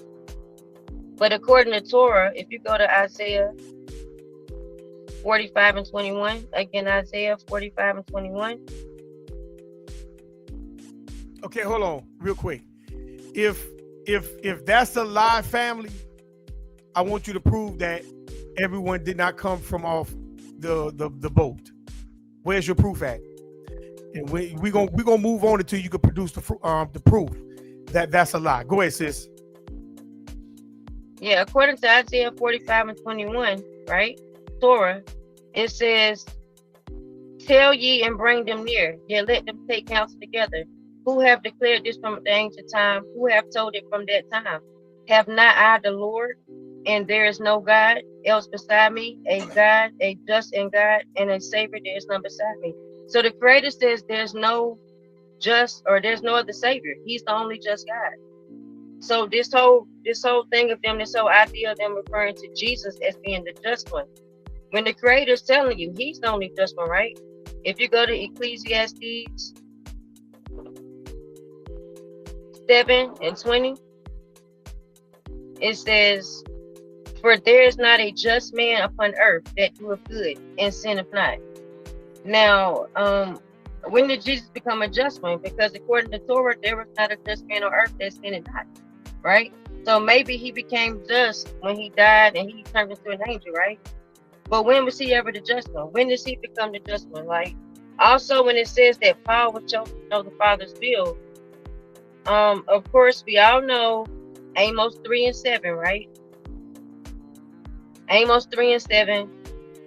"Surely the Lord God will do nothing, but he revealed his secrets unto his servants, the prophets." Now you have to prove Paul was a prophet, right? How can Paul be a prophet when, if you go to Isaiah 29 and 10, y'all know I always like bringing this one up. Isaiah 29 and 10, "For the Lord hath poured out upon you the spirit of deep sleep, and have closed your eyes. The prophets and your rulers, the seers, have he covered, and the vision of all is becoming to you as the words of a book that is sealed, which men deliver to one that is learned, saying, Read this, I pray thee. And he said, I cannot, for it is sealed." So the Creator is saying that he poured out a deep sleep on Israel, and he covered the eyes of their rulers and their prophets. He's not giving them no more vision when he sent them to captivity, right? That's why if you go to Hosea 3, right? If you go to Hosea 3, it says, "For the children," Hosea 3 and 4, "For the children of Israel shall abide many days without a king, and without a prince, and without a sacrifice, and without an image, and without an ephod, and without tefillin. Afterwards shall the children of Israel return and seek the Lord their God and David their king, and shall fear the Lord and his goodness in the latter days," right? So that's in the latter days, you have to return to him to get those prophets back, to get your sacrifices back, right? That's why if you go to Hosea 5, he says in verse 15, "I will go and return to my place till they acknowledge their offense and seek my face. In their affliction, they will seek me early." So the Creator says he turned his back on Israel until they acknowledge their offense and they seek him. And when that happens, Israel gets gathered. So when in all this deep sleep, was Paul the one that the Creator decided? Why would he give help to Israel if he's telling you he's taking your help from you until you turn back to him? That is true. So now all of a sudden, now he sent supposedly his son to do what? To be the ultimate sacrifice for what? When the sacrifice was supposed to be your obedience. Mm-hmm. So why would he need to send anything other than you, who committed the sin, to become back obedient? See, this is the problem. This is the problem. See, because they just say, hey, the Creator chose you for his will to do what? To go to the Gentiles, to do what with the Gentiles? Because the only one that went to sleep was Israel.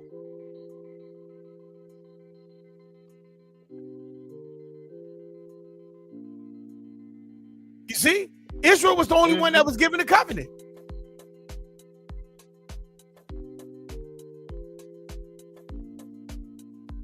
So So tell me, why would he choose you for the Gentiles? I'm gonna let that be in your teacup or your coffee cup, or put it on your dessert plate. He chose Paul for the Gentiles. Okay. Let's keep riding. Let's keep cooking for more. Let's keep cooking a little bit more. Verse 15. For thou shalt be his witness unto all men of what thou hast seen and heard. So hold on. What he have seen and heard, he's going to be a witness unto all men. That's what it just said, right? That's what Ananias is saying to Paul right here, right? So what about the men that was with Paul? They seen and heard. So why they not witnesses? Mm-hmm. So why is it only excluding, and why is it only exclusive to Paul, but not the men that was with Paul?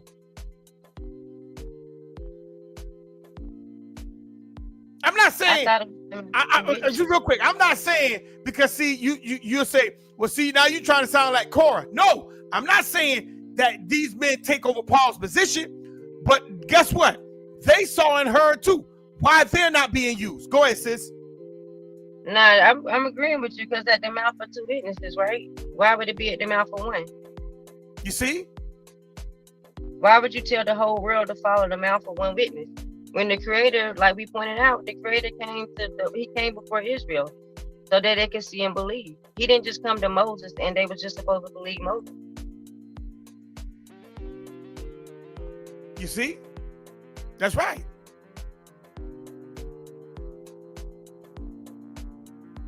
So, let me read it again.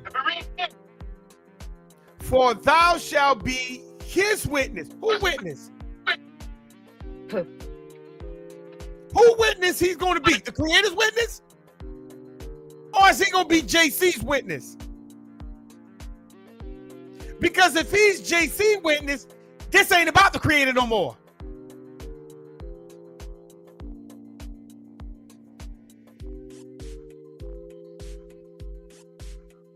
Now, if it is, prove it to me.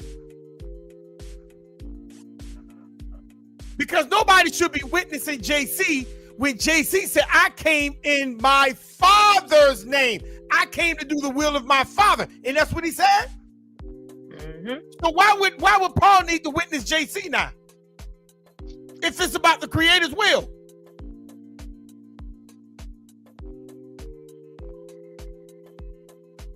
See, this ain't about no contradictions and no discrepancies like the brother in the chat was saying. This is a straight up another system. That is different from Torah.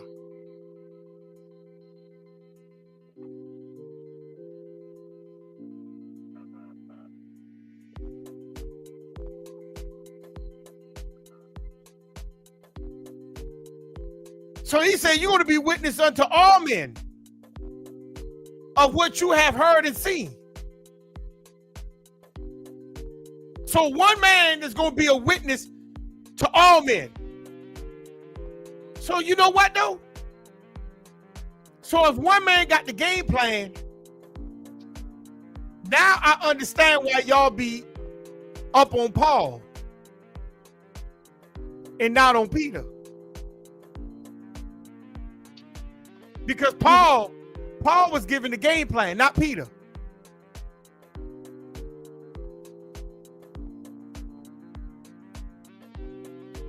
You see what I'm saying? Paul was given the game plan.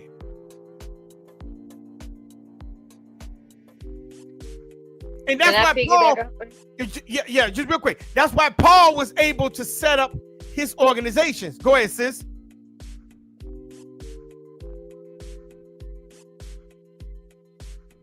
Just real quick. Because what Paul seen in a vision was way greater than what Peter and them actually dealt with in the physical. Go ahead, sis, you got it.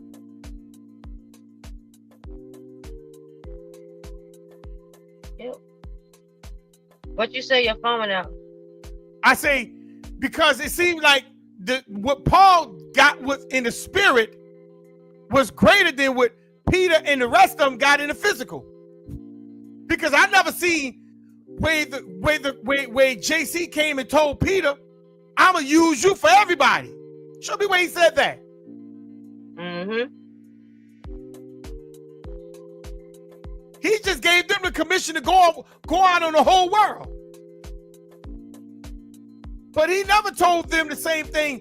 For thou shalt be his witness unto all men. Show me where he told that to Peter.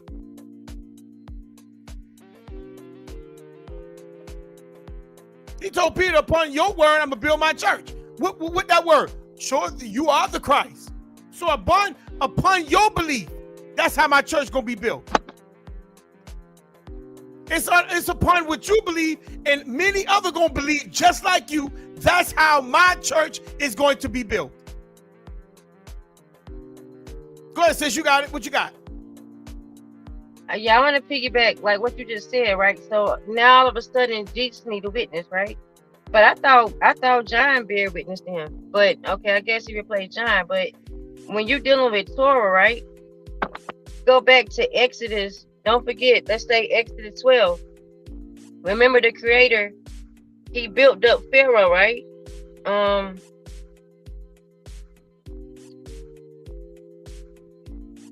I say Exodus 9, right? Exodus 9:16.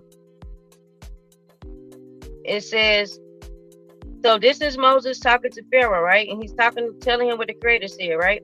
So in verse 16, it says, and in very deed, for this cause have I raised thee up, for to show in thee my power, that my name may be declared throughout all the earth, right? So Moses is telling him, like, the Creator built you up and put you in all the strength and power to break you, basically, so he can show his power, right? So then when you go to when you go to Isaiah 43:10, Isaiah 43:10, the Creator says, Isaiah 43:8, bring forth the blind people that have eyes and the deaf that have ears. Let all the nations be gathered together, and let the people be assembled. Who among them can declare this and show us former things? Let them bring forth their witnesses, that they may be justified, or let them hear and say it in truth. You are my witnesses, said the Lord. He's talking to Israel. He says that you are my witnesses, said the Lord, and my servant whom I have chosen, that you may know and believe me and understand that I am he. Before me there was no God formed, neither shall there be after me. So the Creator is saying that Israel is his witnesses, right? He performed signs and wonders, right? He built Pharaoh up, and he built up the land of Egypt, and he showed his signs and wonders in the land of Egypt, right? But Israel are supposed to be his witnesses, right? So where's this idea of Paul becoming a witness to the world? Like he's the light to the Gentiles. And we're going to get there like in the next verse, but when does one single man become a light to the Gentiles? That's right. When? Why would the Creator choose him? He already had Peter in them, so now he's choosing Paul to particularly go to the Gentiles. So let's go to verse 16. And now why tarriest thou? Arise and be baptized, and wash away thy sins, calling on the name of the Lord. So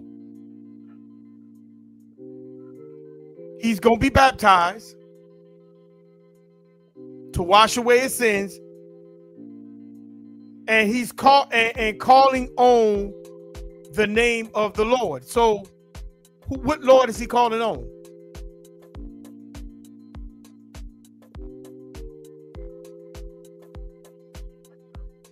What name is he using? Word of faith. See, it's sitting right here. Right, he's now changing from law to the word of faith.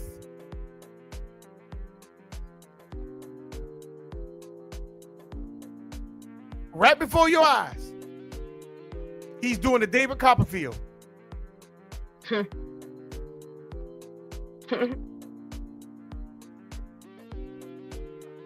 So now he's calling on the name of the Lord.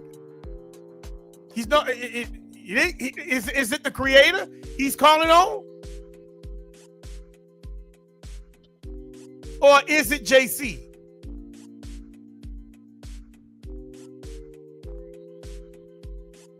"17. And it came to pass that when I was come again to Jerusalem, even while I prayed in the temple, I was in a trance." So now he's in a trance. He's in a vision now. When he went back home to Jerusalem. Okay? 18. And saw him saying unto me, make haste, and get thee quickly out of Jerusalem, for they will not receive thy testimony concerning me. Whoa, stop. Why they not receiving JC now?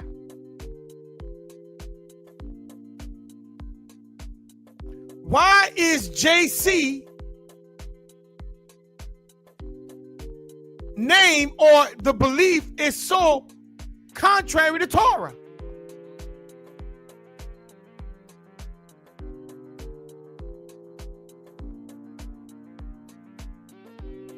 In the trance, he was told to get out because they're not going to what?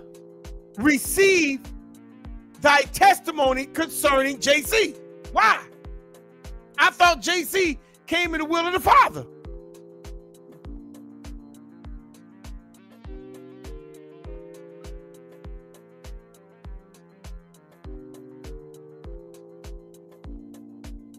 Go ahead. Yeah, like real quick, verse 16, when he said that, when he's talking about the Lord, right? Y'all know that's the word of faith. That's Romans 10, right? Romans 10, he's talking about the word of faith. Verse 8, but what saith it? The word is not thee, even in thy mouth and in thy heart.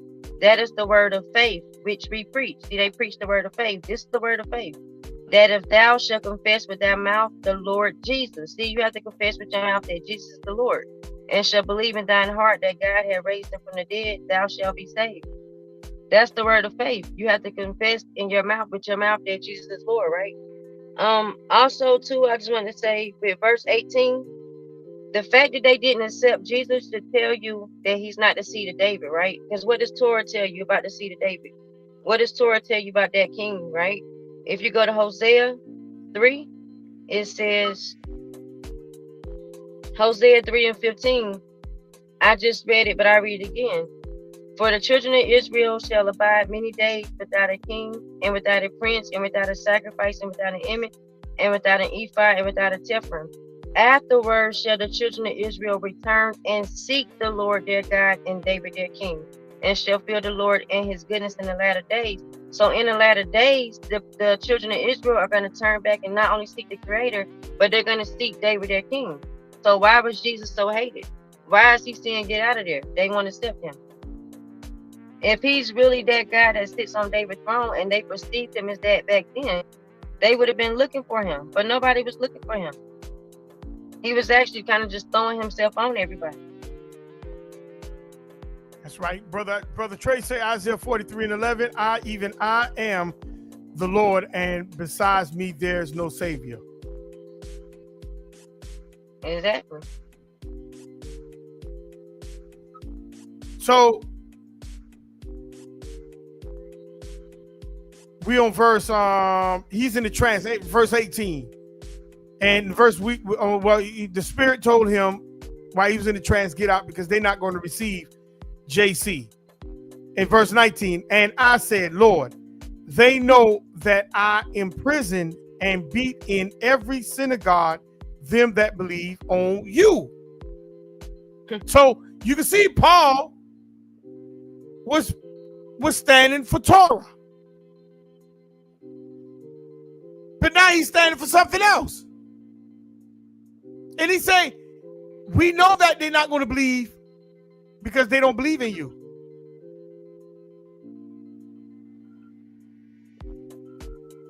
You see? 20. And when the blood of thy martyr Stephen was shed, I also was standing by and consenting unto his death, and kept the what? Raiment of them that slew him. So he said, even when Stephen was killed, that. You know, he believed in you. I kept his clothes, and I stood by consenting in his death.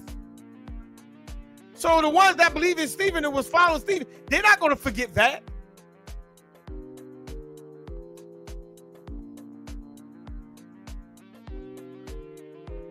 Okay? They're not going to forget that. And 21, he said unto me, depart, for I will send thee far hence unto the what? Gentiles. Gentiles.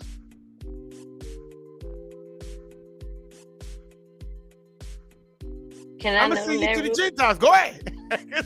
Because JC telling them that he's about to send you, he's about to send Paul to the Gentiles. Go ahead. Just real quick, y'all. When he's talking about sending, what I said earlier, how does he send a single man to the Gentiles, right? If you go to, if you being a light to the Gentiles, go to Isaiah 60, right? It says, Isaiah 60 in verse 3, right?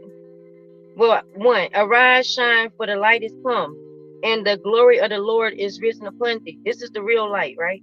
For behold, the darkness shall cover the earth, and gross darkness the people. But the Lord shall arise upon thee, and his glory shall be seen upon thee. And the Gentiles shall come to thy light, and the kings to the brightness of thy rising. The Gentiles coming to you, right? That's why if you go over to Isaiah 61 and 9, it says,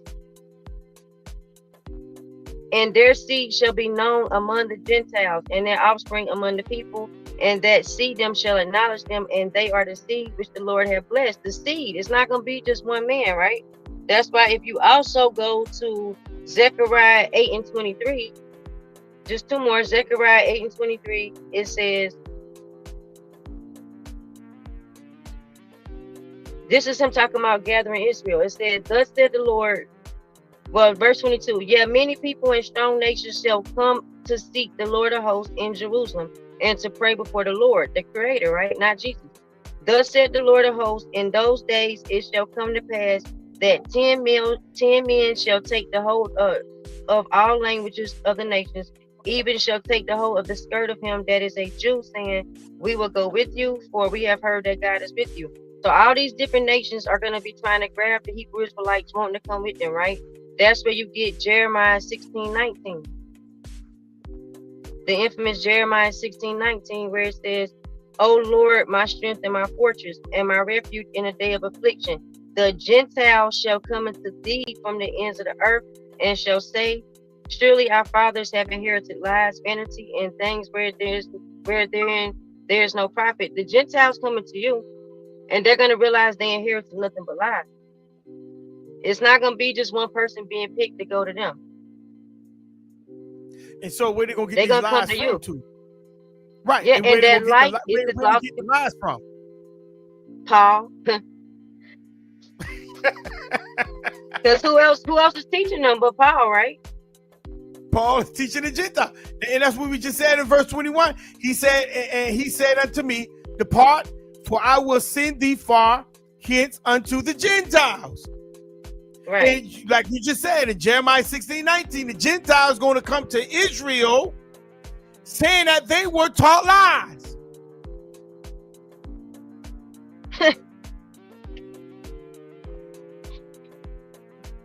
That ain't funny. That's messed up.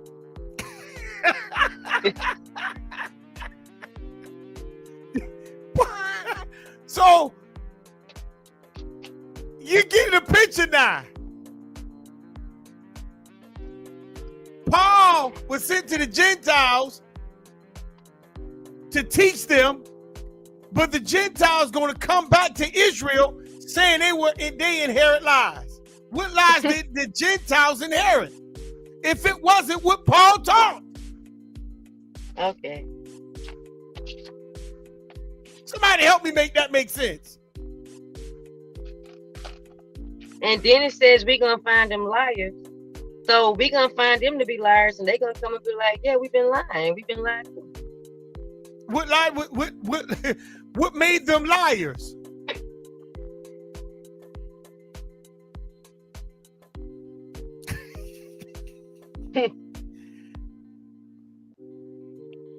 Verse 22. And we're gonna do a couple more verses. We're gonna close it out. And they gave him audience unto this word. They gave him audience unto this word, and then lift up their voices and said, away with such a fellow from the earth, for it is not fit that he should live. They talking about, what took place.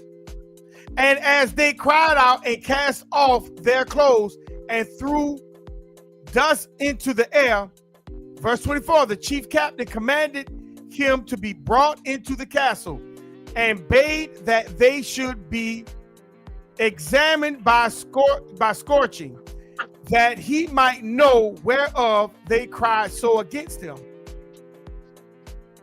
A lot of people was against. Everybody knew Paul switched sides. Everybody knew it. Paul switched sides. 25, and as they bound him with thongs. I thought Cisco was back then. Paul said unto the centurion that stood by, it is lawful for you to scourge a man that is a Roman and what? Uncondemned. Now stop.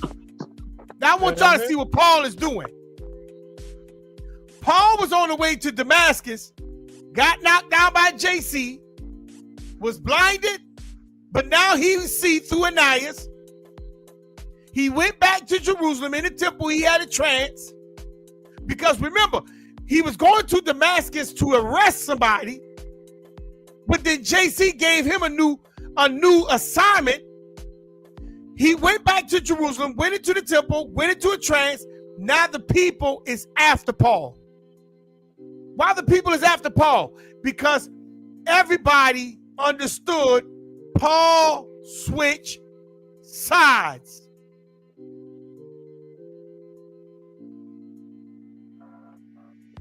So now Paul is trying to use what he was to get out of what he's in.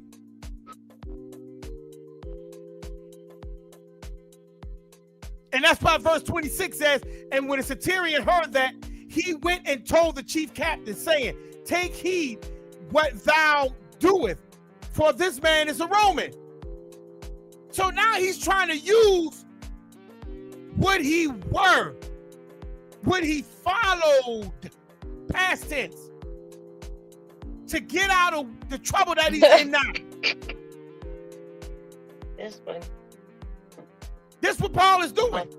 He was a con artist. He's a con artist.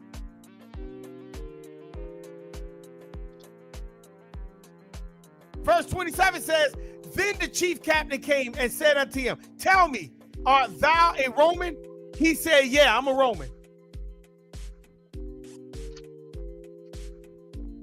Verse 28, and the chief captain answered, with a great sum obtained I this freedom. And Paul said, but I was freeborn. Why was he freeborn? Because he was under Gamaliel. He was under Gamaliel. Gamaliel raised him. That's why he was freeborn.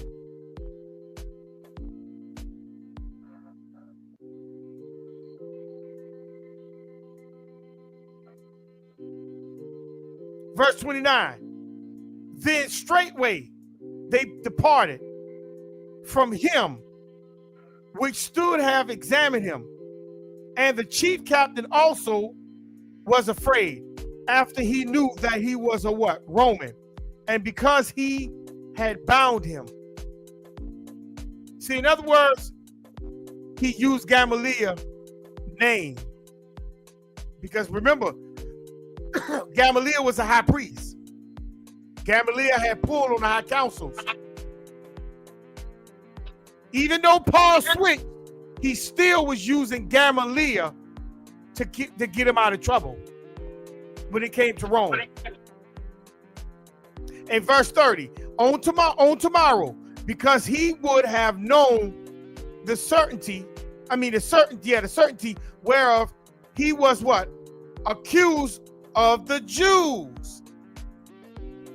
He loosed him from his bands and commanded the chief priests and all their council to appear, and brought Paul down and set him before them. So what's taking place? Go ahead, sis. Now, when you finish, I just wanted to kind of piggyback off of verse 25. Go ahead. I'm finished. Yeah, I just kind of I was kind of saving this, right?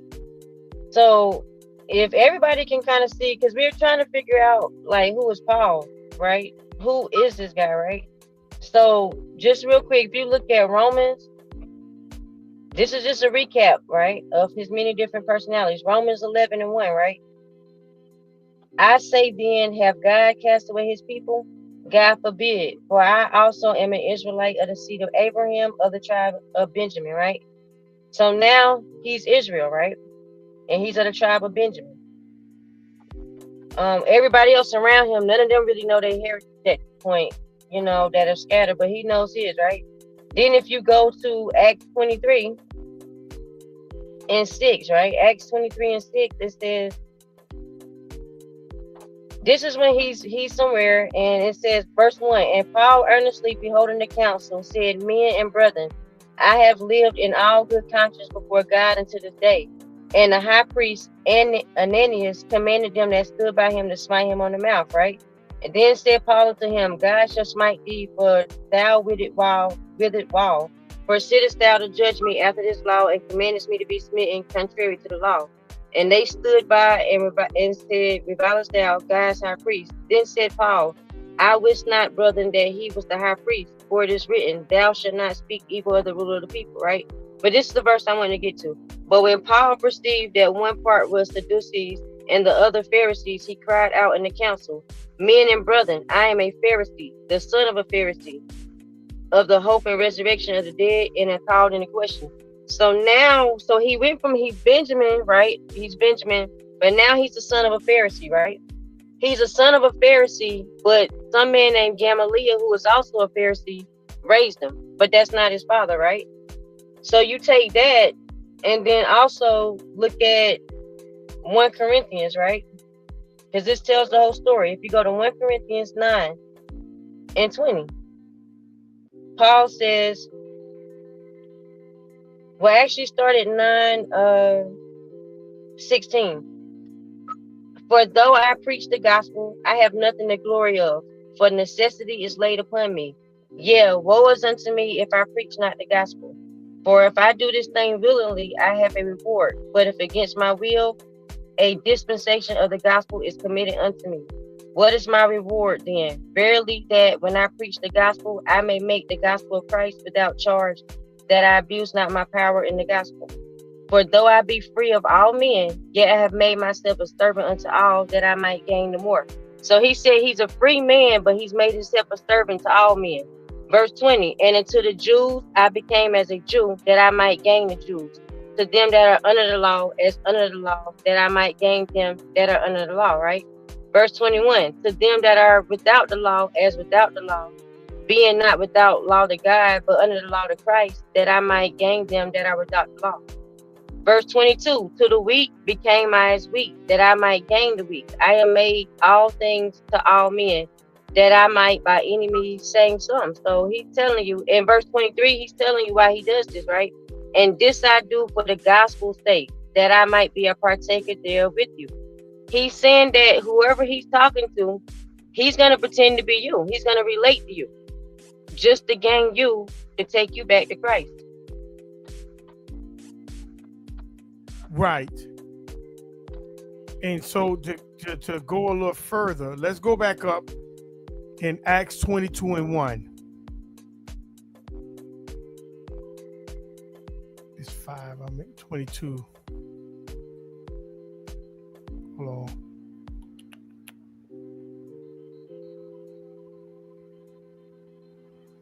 Acts 22 and 1. This is what it says here.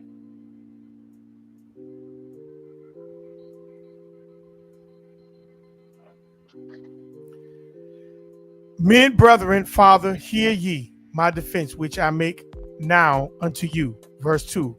And when they heard that he spake in Hebrew tongue to them, they kept the more silence and said, verse 3, verily I am a man, which am a Jew born of Tyrus in the city of Cilicia. So you see what I put up on the screen right here. The expulsion of the Jews from Sicily. Okay? That began in 1493. You're talking about the Sephardic Jews. You're talking about the Sephardic Jews. That was expulsion, which is called the Spanish Inquisition. It reached the islands of Sicily, and its population was more than 30,000 Jews. Okay? Are we talking about Israel? Are we? Let's keep riding. The Jewish community in Sicily dated back to the early Roman times. In 1149, King Rogers III forcefully brought the Jews, Barcade, Denmark, and silk weavers of Thebes to Sicily to establish a silk industry. So who brought the Jews there? King Rogers II. He's forcefully brought the Jews, Barcade, Denmark, and silk weavers. He brought particular ones there. Now watch this. The silk weavers of Thebes to Sicily to establish a silk industry. Silicon flavor persecution of the Jews began in the 14th century. So one minute they brought them to Sicily for an industry, the so-called Jews, to build up an industry. Then, according to this right here, silicon flavor persecuted the Jews began in the 14th century with King Frederick II ordering Jews to mark their clothes and shops with the what? Red wheel.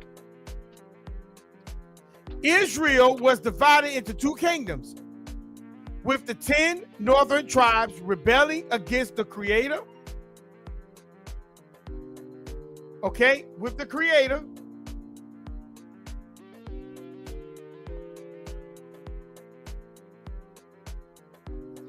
Rebelling against the Creator. Okay.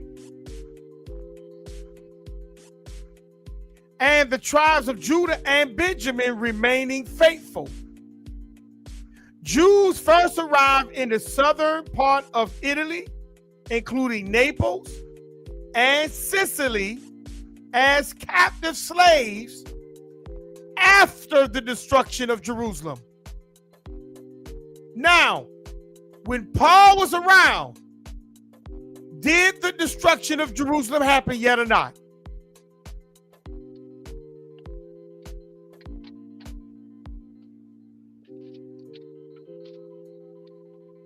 The answer is no.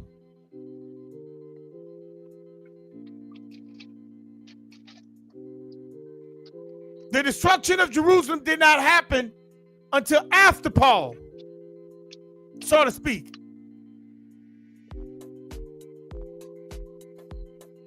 So how did Paul get into Tarsus?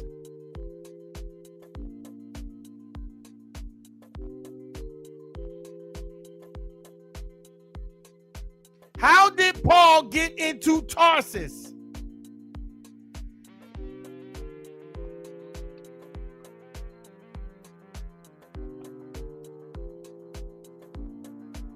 That's a good question. Because they were not they didn't get into Tarsus until after the destruction of Jerusalem.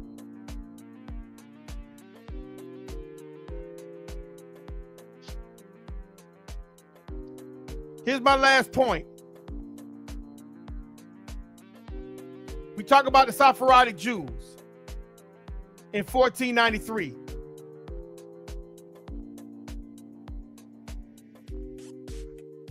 Jews arriving into Naples 20,000 years. It's going to come up 20,000 years ago. The Jewish presence in Naples goes back at least 2,000 years with records of the first Jews in the city dating back to the 1st century under the Romans. So you're talking about when they went under the Romans. Okay? But I'm going to ask a question. I'm going to ask a question.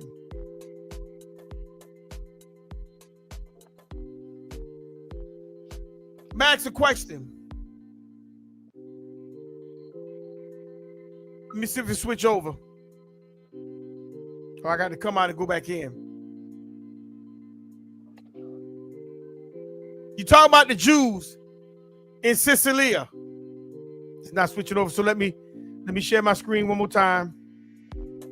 You talking about the Jews in Sicilia.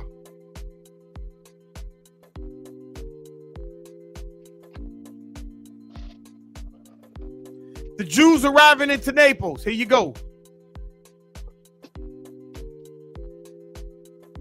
These are the ones that was arriving into Naples. Right here.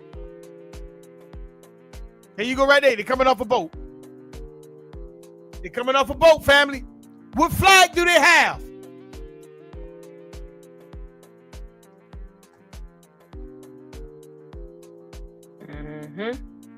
What flag they got? What flag? What? You see some of these same Israelites with that star on their clothes.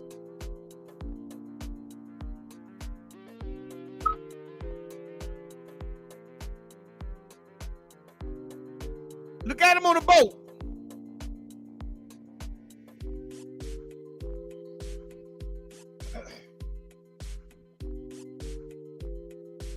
Those are Sephardics.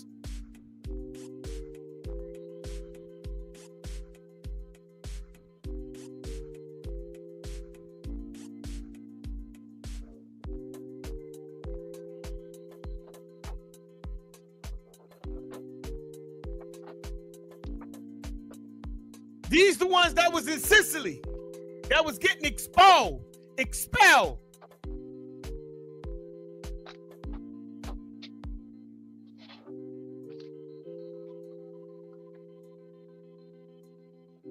So who Paul was teaching?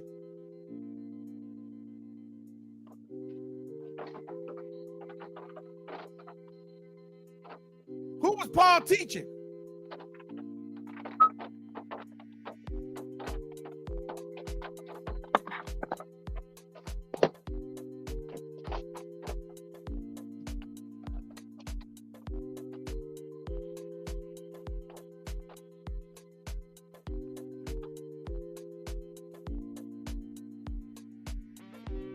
Who was Paul teaching?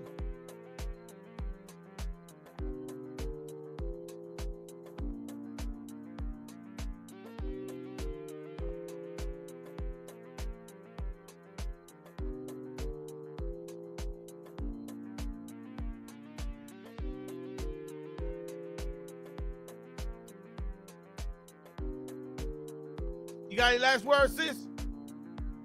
I'm just going to keep flicking these words. I'm just going to keep flicking these pictures. Yeah. I got a question. I want to leave kind of with, all right. I just want to kind of like put this on like anybody's mind, right? Just kind of think about this, right? But this is the coming future. But John 20:11, right? It's talking about after Jesus died, right? Mary Magdalene, she went to go look for Jesus after he died. Verse 11. But Mary stood without at the sepulchre weeping, and as she wept, she stooped down and looked into the sepulchre and see of two angels in white sitting, the one at the head and the other at the feet where the body of Jesus had laid. So she's looking in the tomb where Jesus' body was, but she don't see him, see two angels, right? Verse 13. And they say unto her, Woman, why weepest thou? And she saith unto them, Because they have taken away my Lord, and I know not where they have laid him. And when she had thus said, She turned herself back and saw Jesus standing and knew not that it was Jesus. So she's looking in the tomb where Jesus' body was supposed to be after he died, right? He's not there. Two angels in there. She's crying. They asking her why she's crying. She turns back and Jesus is standing there, right? But she didn't know it was Jesus. Verse 15. And Jesus said unto her, Woman, why weepest thou? Who seekest thou? She supposing him to be the gardener, said unto him, Sir, if thou have borne him hence, tell me where thou hast laid him, and I will take him away.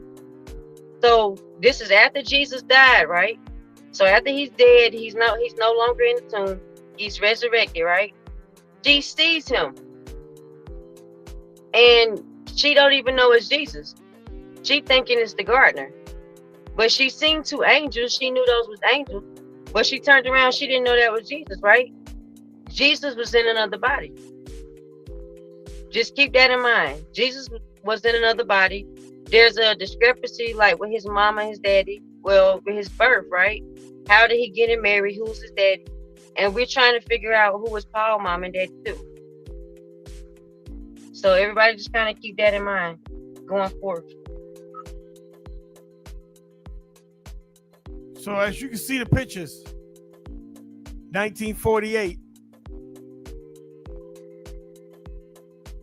they end up taking over a land that was not theirs. And the thing is, here's the problem. Y'all look at them with that star on their flag in Palestine, because y'all think that's Israel over there. But I'm gonna ask a question, family.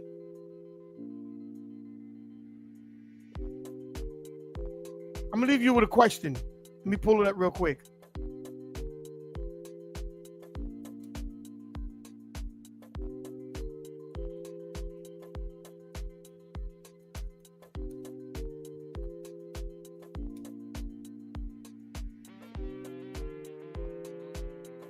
Cause see, y'all think it's a joke.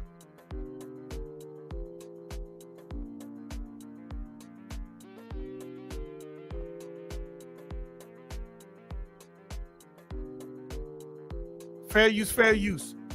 And after this, we're going to go ahead and close out.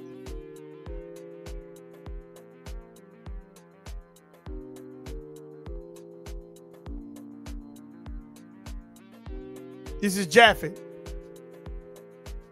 These are the people that was in Sicily. They're in Germany. And it says what? The list of Germans relocated to the U.S. via the Operation Paperclip. Who is these people on the Operation Paperclip? Look them up. Look up Operation Paperclip and see who those people are. Because they came to America. And not just them, but many other like them. And then some of them fled on over to Palestine, which is the Ottoman Empire. But the strong ones, they took America. And Genesis 9:27 is in play, family.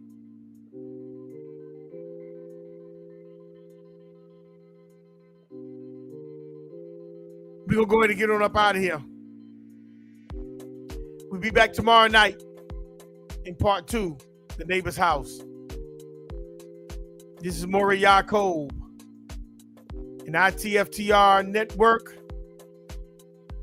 midweek lesson featuring Sister Laytoya and family. Shalom.